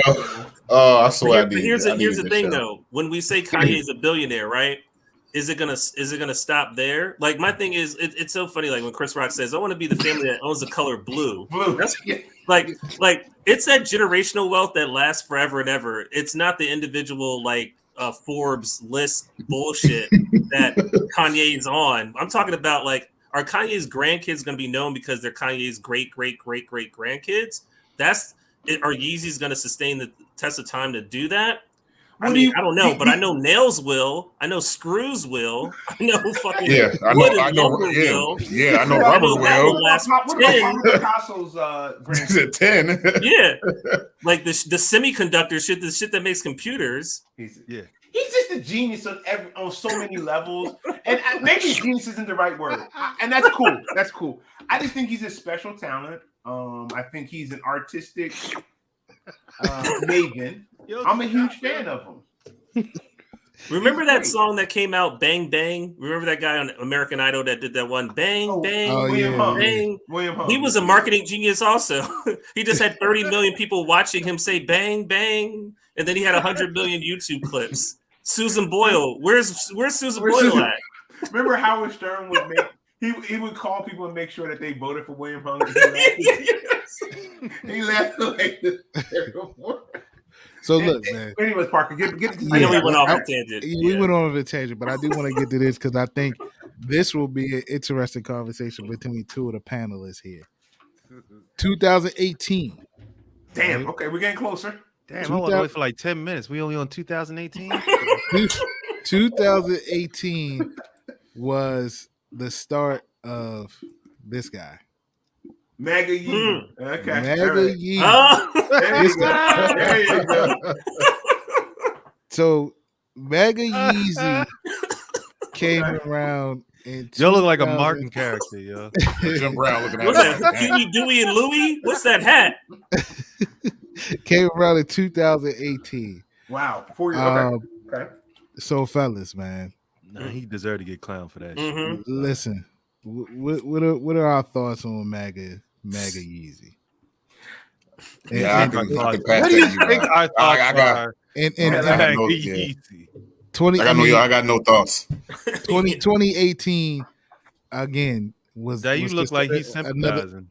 Yeah, another ooh, one of his take up for your boy. considered bug out years, right? He Well, tied damn, his. how many bug out years he gonna I have? don't know, bro. Well, we still Definitely. haven't got to the conversation. The Dominican, that was. Oh, he was crazy. He was in a episode then. Like, that was an episode. But Yeah. hear me out on this whole Maga Yeezy thing. Oh, here we go. Yep. Now, Ood, I will give you this. Him and Kardashian did free a lot of slaves, so that was good. I'm gonna say it like this. Yeah. Yeah. Trump was so polarizing. Win, lose, or draw, he is literally probably the most polarizing. I mean, he's insanely polarizing. And the far as Yeezy, I think that's when a lot of so-called, African Americans who identify as liberal, woke Democrats. Well, ho. I think let me. I think at this point, Republican blacks have far surpassed wokeness compared to liberals. Listen, y'all I don't get caught in any of those titles. How's Biden doing for you? Those titles are really media driven, and you know how we feel about the media. but motherfuckers fall into that shit. Well, but the point I'm making is the fact that Yeezy showed his true freedom and not going the way of everyone else is part why people hate him, and it's part why a lot of people say it's actually okay to be free and have your own thoughts. And that's the scary part with the guy like him. He's polarizing in that we kind of idolize his freedom in that form, in that celebrity form, because most celebrities. They're either just, whatever. They go the way that their dollar's going. Yeezy actually went the opposite way and got shot for it and got stoned for it. So do I agree with it? No. I mean, it's not that I agree or disagree with it. I don't care. That's not going to stop me from liking him. What his political, that's like me saying I don't like Marvel because he voted this way or that way. That's corny to me. Wait a minute. That's corny. I don't care what someone's political affiliation is. If Shaun votes Republican, that is his business. Wait, hold on. That's his business. Hold on. Okay. If Shaun voted Republican, that's a very different situation than if Why? Shaun was a famous person on television and TV and on radio every day saying the way that he's voting and trying to sway things. They're two different things, man. Who's he trying to sway? Dawud Fahim Wallace. He was my middle name on TV. Look, man. Kanye can like whoever he likes politically. We all have a right to vote for who we want to. But he was trying to sway things, man. He was trying to sway things. And not only that, when he did get blasted by the black community, what was the first thing that he did? Ran and got a black choir and tried to appeal to black religious. Yes, he did. That's exactly what he did. And then he wasn't even paying them. I don't know about all that. Oh, Mike, I know you heard about that. He wasn't paying the choir. I got that next. He wasn't paying Sundays. Oh man, come on. He's a charlatan. He's Jim Baker. He's a charlatan. All right. You missed some of the comments earlier too, Alex. I started the show off with comments from last, but they call me Skip Bayless. Skipping MJ. It was me and Kanye. Yeah. But so okay, and I want to shout out Richard Collins because Richard and I kind of went back. It wasn't no back and forth. It was a dialogue in comments. He left some comments, and I appreciated him for checking out the videos, even though he said OTR Mike is not real. I don't know where he got that from. I'm as real as they come, brother. Anyway, he disagrees with the last statement. He said that's a lie. What's a lie, Richard? What, that he wasn't paying? Yeah, what is that? What do you mean, Richard? That he wasn't paying the choir, or what? Well, I know We'll pull it back up when I mean, you. not paying a choir. I mean, listen, musicians. It's a weird business. Kirk Franklin was here we go. Kirk Franklin was robbing God's people too. I mean, I did see them all on a plane together, so I guess he was getting them tickets at least because I saw them all on a plane singing one time on Yes. 60 Minutes. So I guess he paid him airfare. Yeah, he paid for that. And they got to eat, you but got the Southwest $59 get anywhere, man. So wait a minute, Holler, are you insinuating? Are you insinuating that he went to the gospel route to get black fans again? Yeah, the same way Johnny Cochran put up black pictures in OJ's house when he was on trial. It's the exact same thing. OJ ain't rock with black folks. Did OJ win? He did win. But I tell you what, who's burner account? Y'all a mess, man. Yo, he did. He got it. Once black folks turned on him, he went and did right what I expected him to do. Return to faith, get a black choir, get all his black friends like Dave Chappelle to circle around him. That's all he did. Okay. But is that bad? I don't understand why that's bad though. So let's. I mean, I don't think we have any more. Any of y'all want to add on to the Maga Kanye?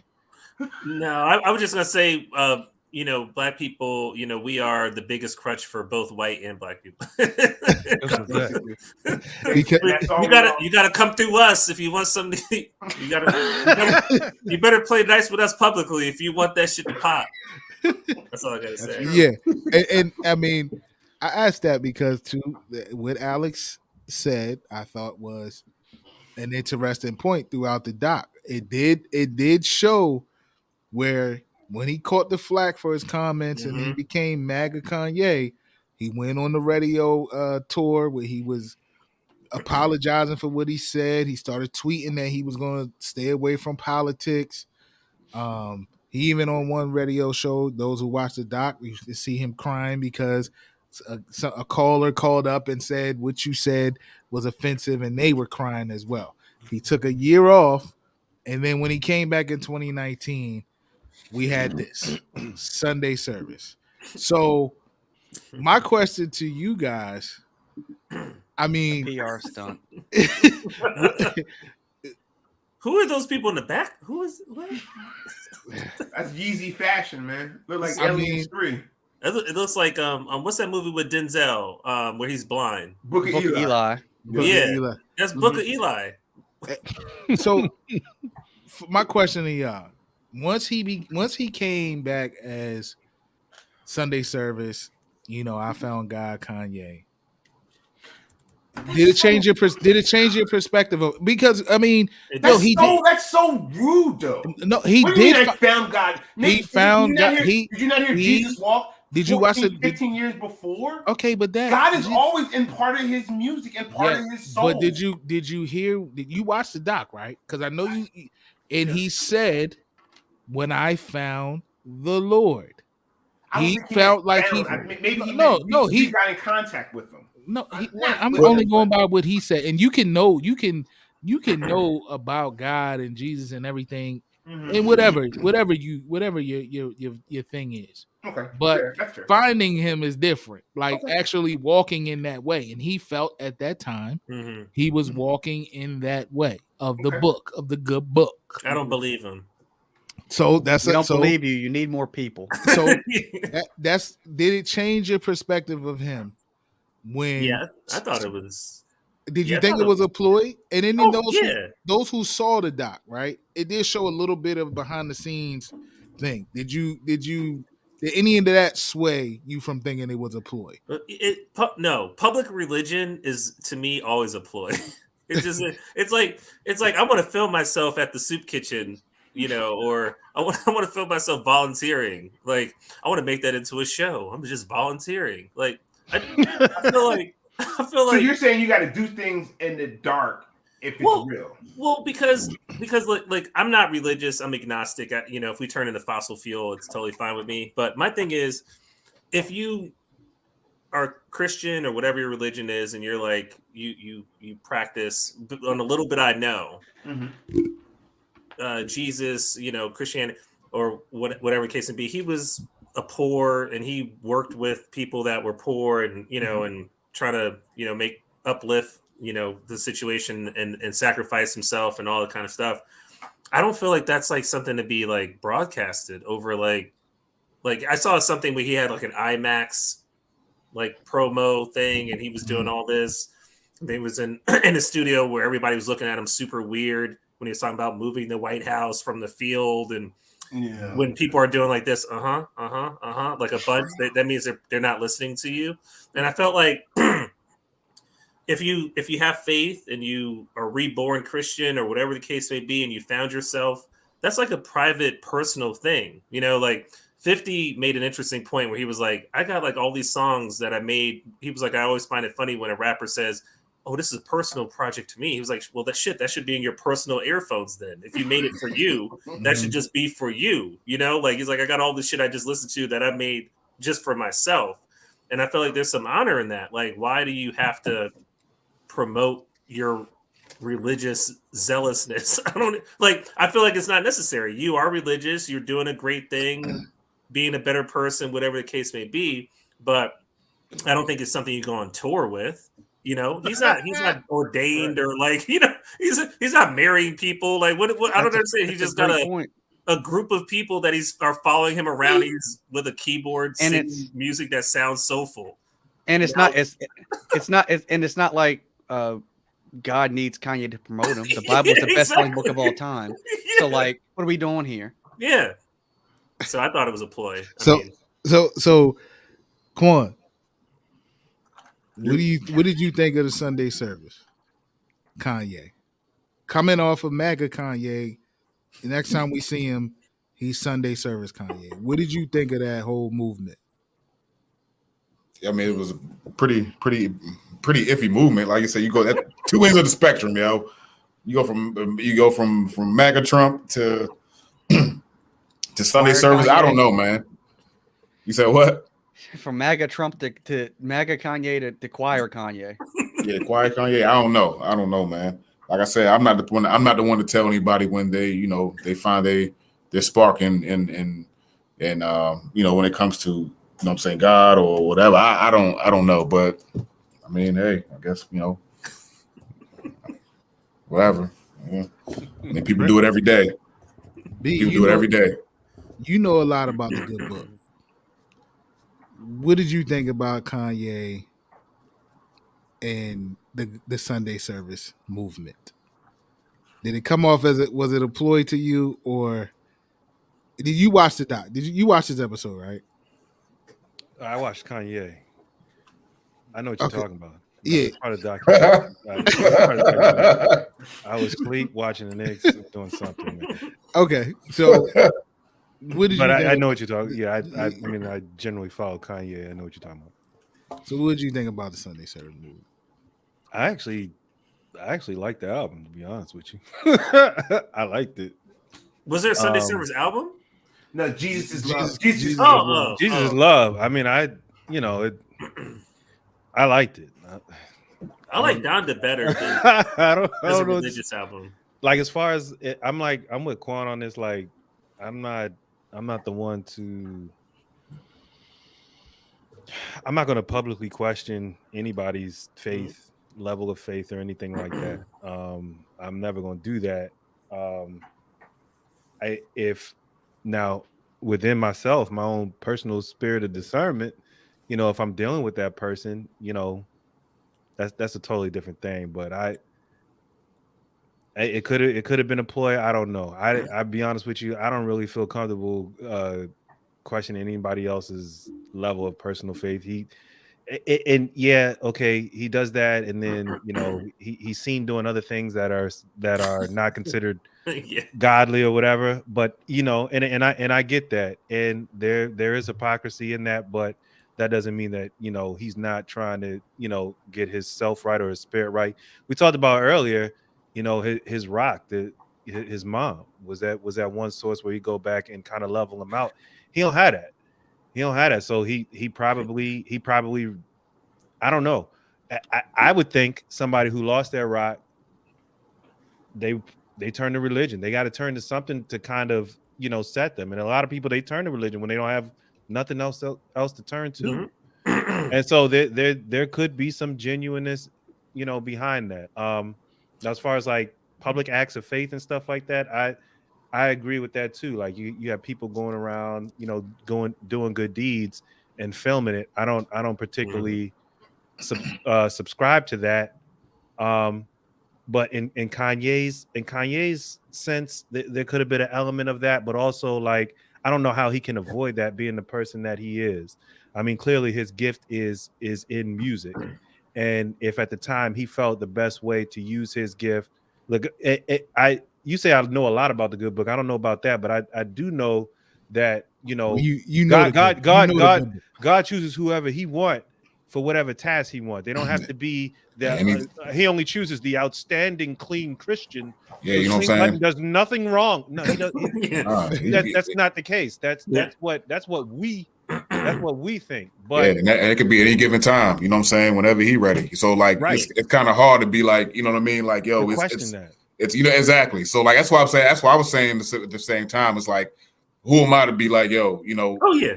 You know what I mean? He just all of a sudden just may have got that call. I don't know. I really don't know. You know what I mean? So his staff from that time says they weren't being paid. So if God called you out to do His work, why would you then not pay God's people? He told him to pray on it. I mean, I don't know. He said, "In God we trust." Y'all gonna get paid. I'm with I feel you, Quan. Like, it's like everybody's a hit. It's so funny because I'm the same way. I can have an opinion, but I will never judge anybody. Like I can have an opinion that's like, yo, I think Kanye was using that as a as a leverage point. But again, it's like with anything else. It's like someone says, "Oh, I don't eat meat, but you wear leather shoes." I mean, stop talking to me at that point. You don't wear leather, but you got leather gloves. You got leather driving gloves on, but you don't eat meat. Okay, I'm sure you're helping a lot of cows and shit. Yeah, I mean. So let me let U get in here because I can tell he's itching to comment on it. Well, I mean, like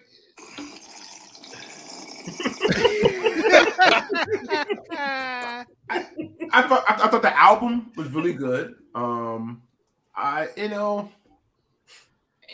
You can talk about anything. The album was good. The album was like as a gospel album. I mean, I'm not listening to a lot of James Cleveland, but I listened to that album. It was the #1 streamed album, and I think I won another Grammy. Hold on, dog. Wait, hold on, dog. He ain't jumping on Hezekiah Walker, B. Yo said that. Okay, Hezekiah's pretty good. I like Hezekiah. I mean, like you said, the religious part, I mean, it always gets tricky. He would have been better off talking about kilos of cocaine.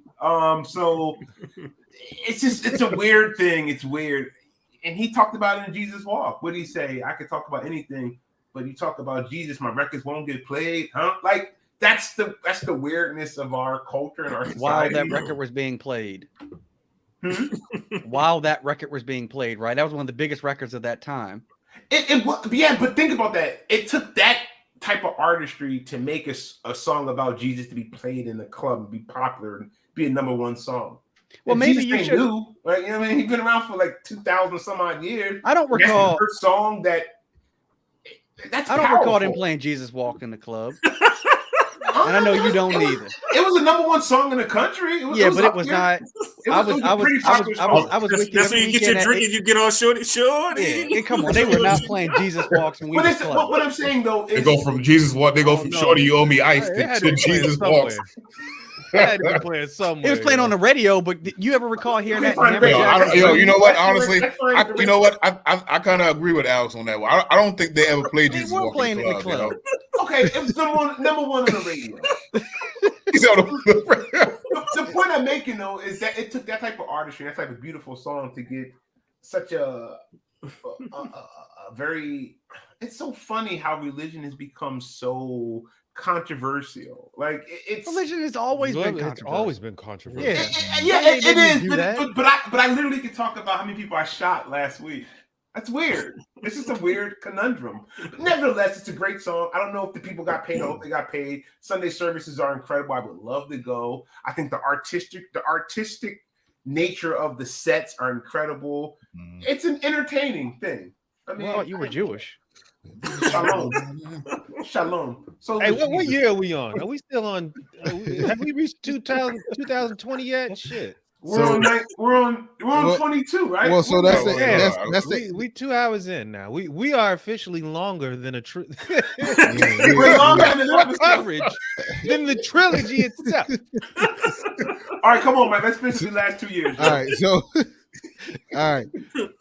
Well, he goes from Sunday service to this, July 4th, 2020. Oh, shit. Damn, We're midway through 2020. God damn. President Ye. 2020 feels like 50 years ago, too, right? Right. He's President Ye. But no, on a serious part, right? Mhm. He announces he's running, he's putting his name in the hat to become the president, right? After the general election. I took it as a joke, but I don't know why people took it serious. Right. Well, I mean, if Donald Trump can become president of the United States, why can't Kanye become president? Clearly, he was dead serious. He was serious about it, yeah. But one of the things that stuck out to me during this segment was this is when they were in South Carolina. No. This is when they were Atlanta or something? When he was they were overseas. Oh. When he announced, or when he was on the phone, when Coodie flew out. Oh, Dominican. Right. Coodie flew out.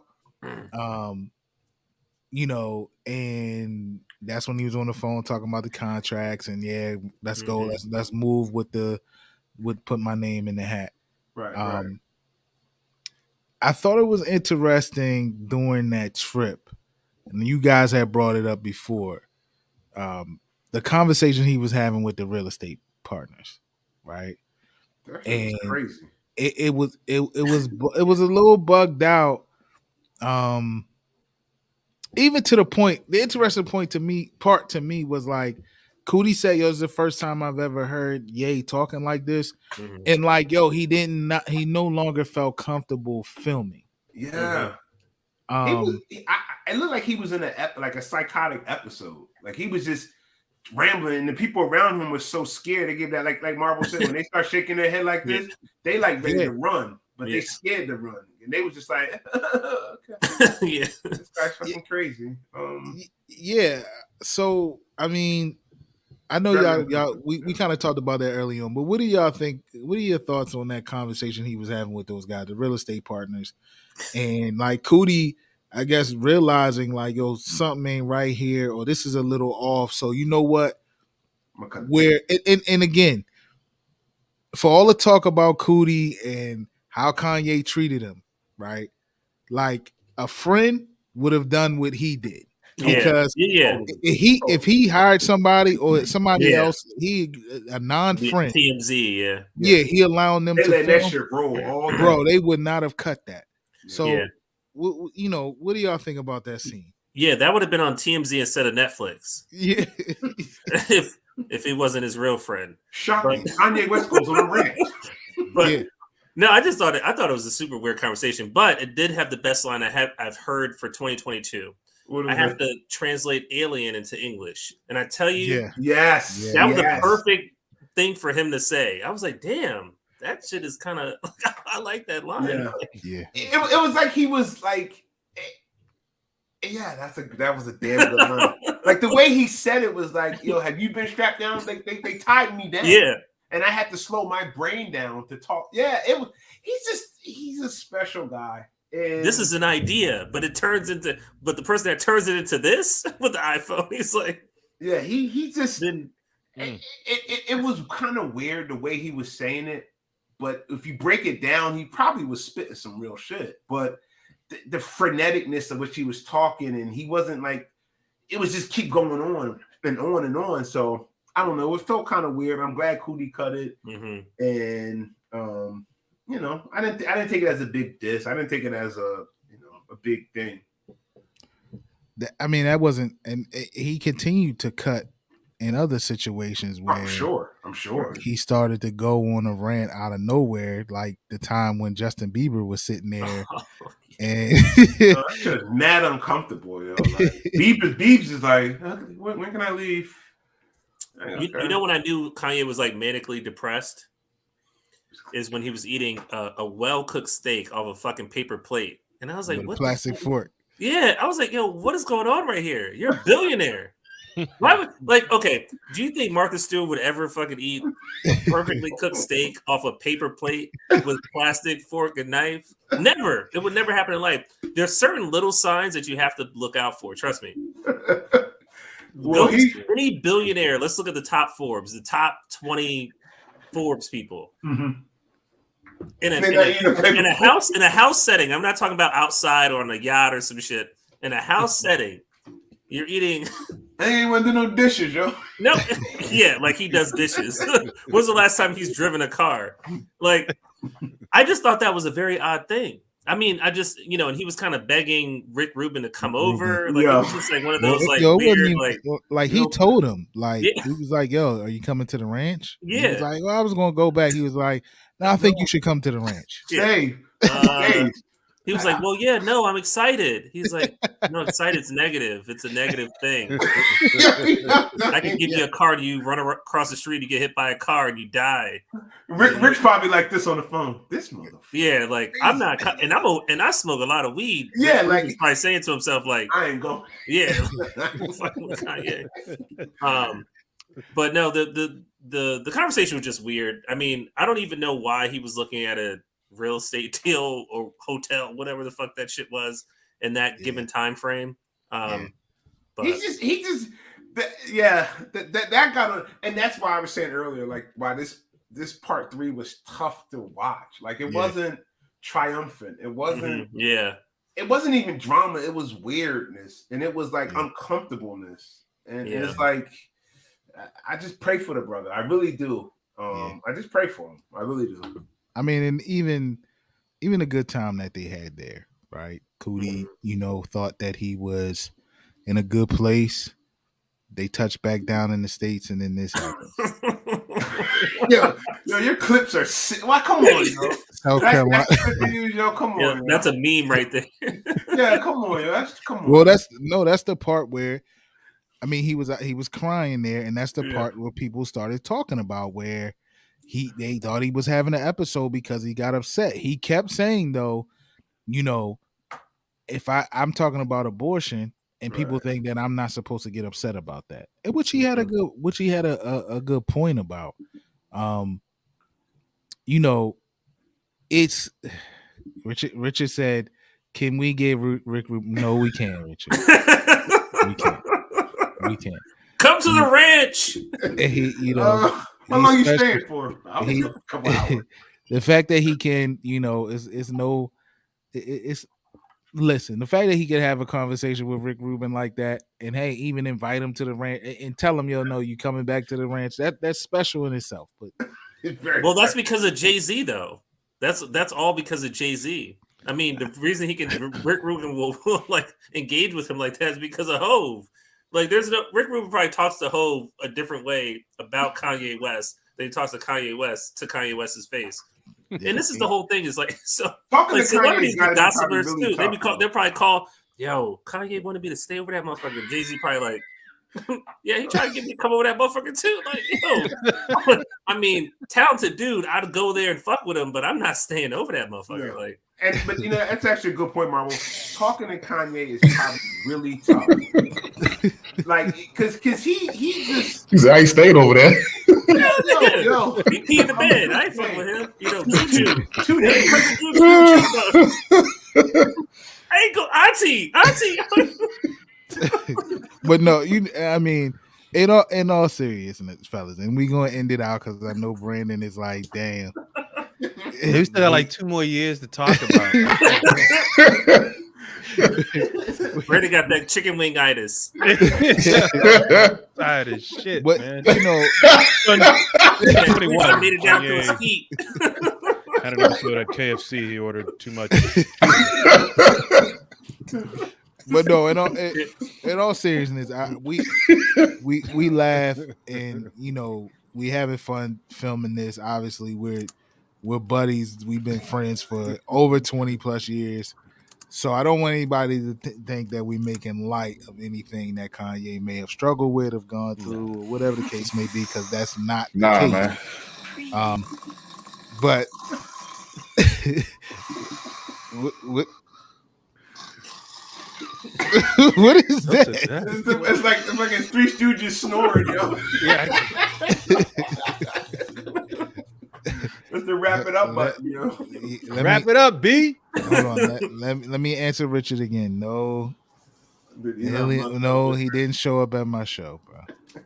Dude, Richard, No, Dick, Richard, he did not. I do like you, Richard. Richard, do you go by Richard or Dick? I do like Richard because Richard has, whether is good, bad, or indifference, he has supported. He has watched our episodes, so I do appreciate you sitting in here. Yeah, we do appreciate you. We appreciate it, man. No, we don't have the power. What we're saying about Kanye is not a diss, Richard. It's just what it is. It's like these are things that he actually lived. We're just giving our opinion on that. But anyway. Now we need people to give, we do give us those type of comments, yo. That's why keep them coming.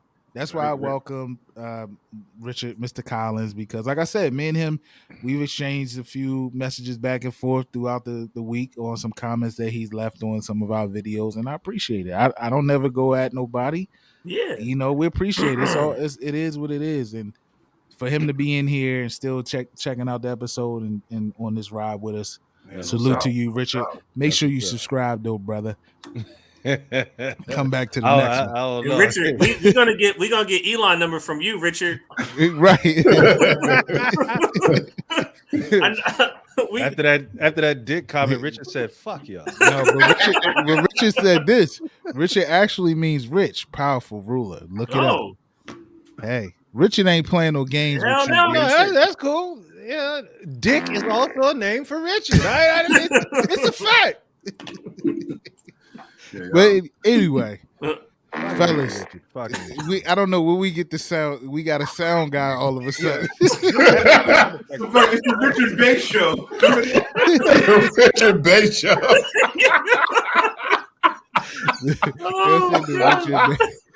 But clearly we're having too much fun. Yeah.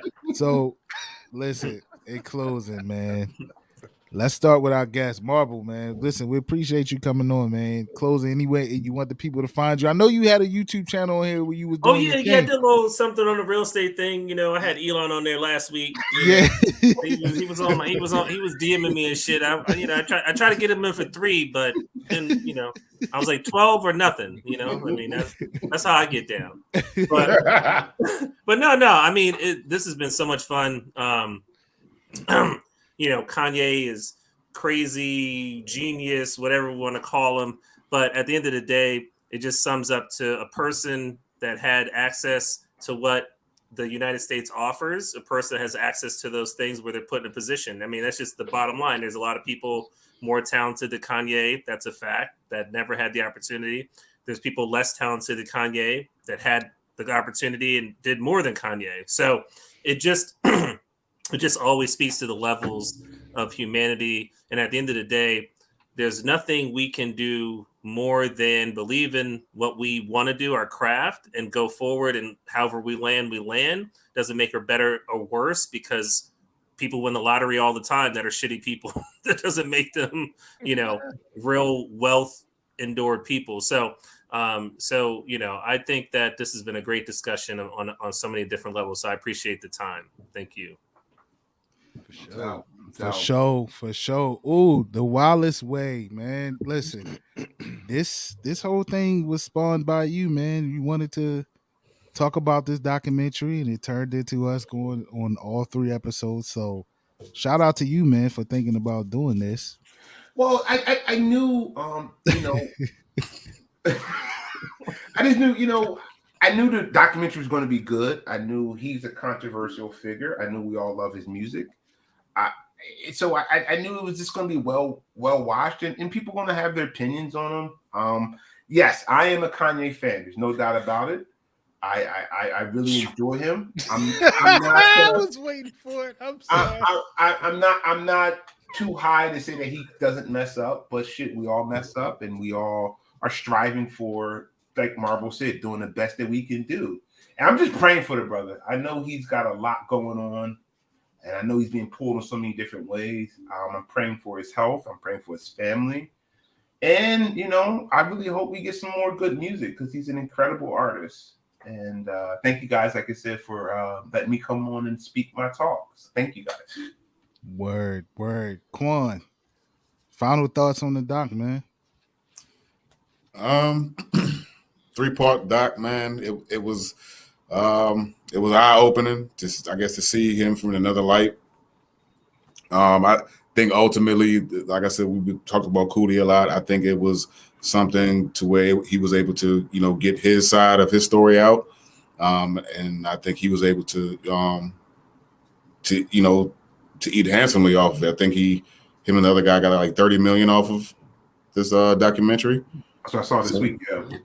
Yeah. So I mean, you know, hey, for someone that traveled with Kanye for 20-something years and documented, ultimately, you know, it came out with a good cause. He got $30 million off of it. You know what I mean? So he's able to use that for his life and set his wife and his daughter up, and for life. And that, I mean, that was good. So, but it also, we were able to actually, the good thing about it was that, and to piggyback on what Mikey said, like Dawud, like, you know, something that you thought about, you brought to the table, and this was something that, you know, you helped spawn, man. And we had 3 great episodes to where we were able to come together and, you know, and build off of it.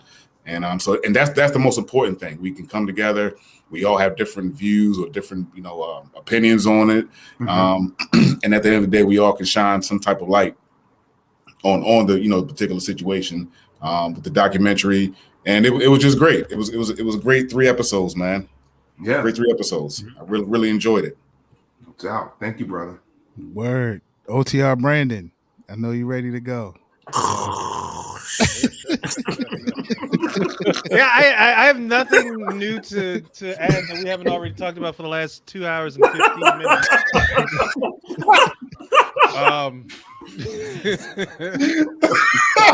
Rick got comfy pants on. He got comfy pants on.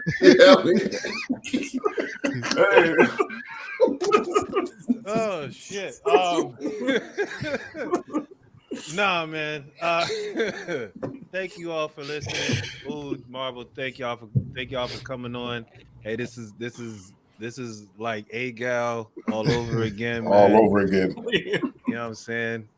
So hey, I had a great time, man. And let's do this again. Mm-hmm. Alex, you were steadfast. You said you weren't going to watch no Kanye in your house. You didn't, and you still made a way to be a part of this series. That's impressive. Any final thoughts on this thing we put together, the trilogy of this documentary? Nope. Dock this boat and get us home. Well, good people. Wrap it up, B. That was Off the Record Podcast. The real Off the Record Podcast. If you got a problem with it, holla at our lawyers. They somewhere around here. They somewhere. But we got lawyers somewhere. In the metaverse. Yeah, exactly. In the metaverse. But yo, to everybody that's checked it out, to Jose, Mr. Collins, that's been in the comments. We appreciate y'all hanging with us, man. Eat a bag of salty Richards. I couldn't read it. Sorry. Yeah, hold on. Elon calling me. Hold on. I'm sorry. I couldn't read it. Y'all gonna make me. I denied the call. Until next time, yo. Y'all a mess, man. We out. Peace.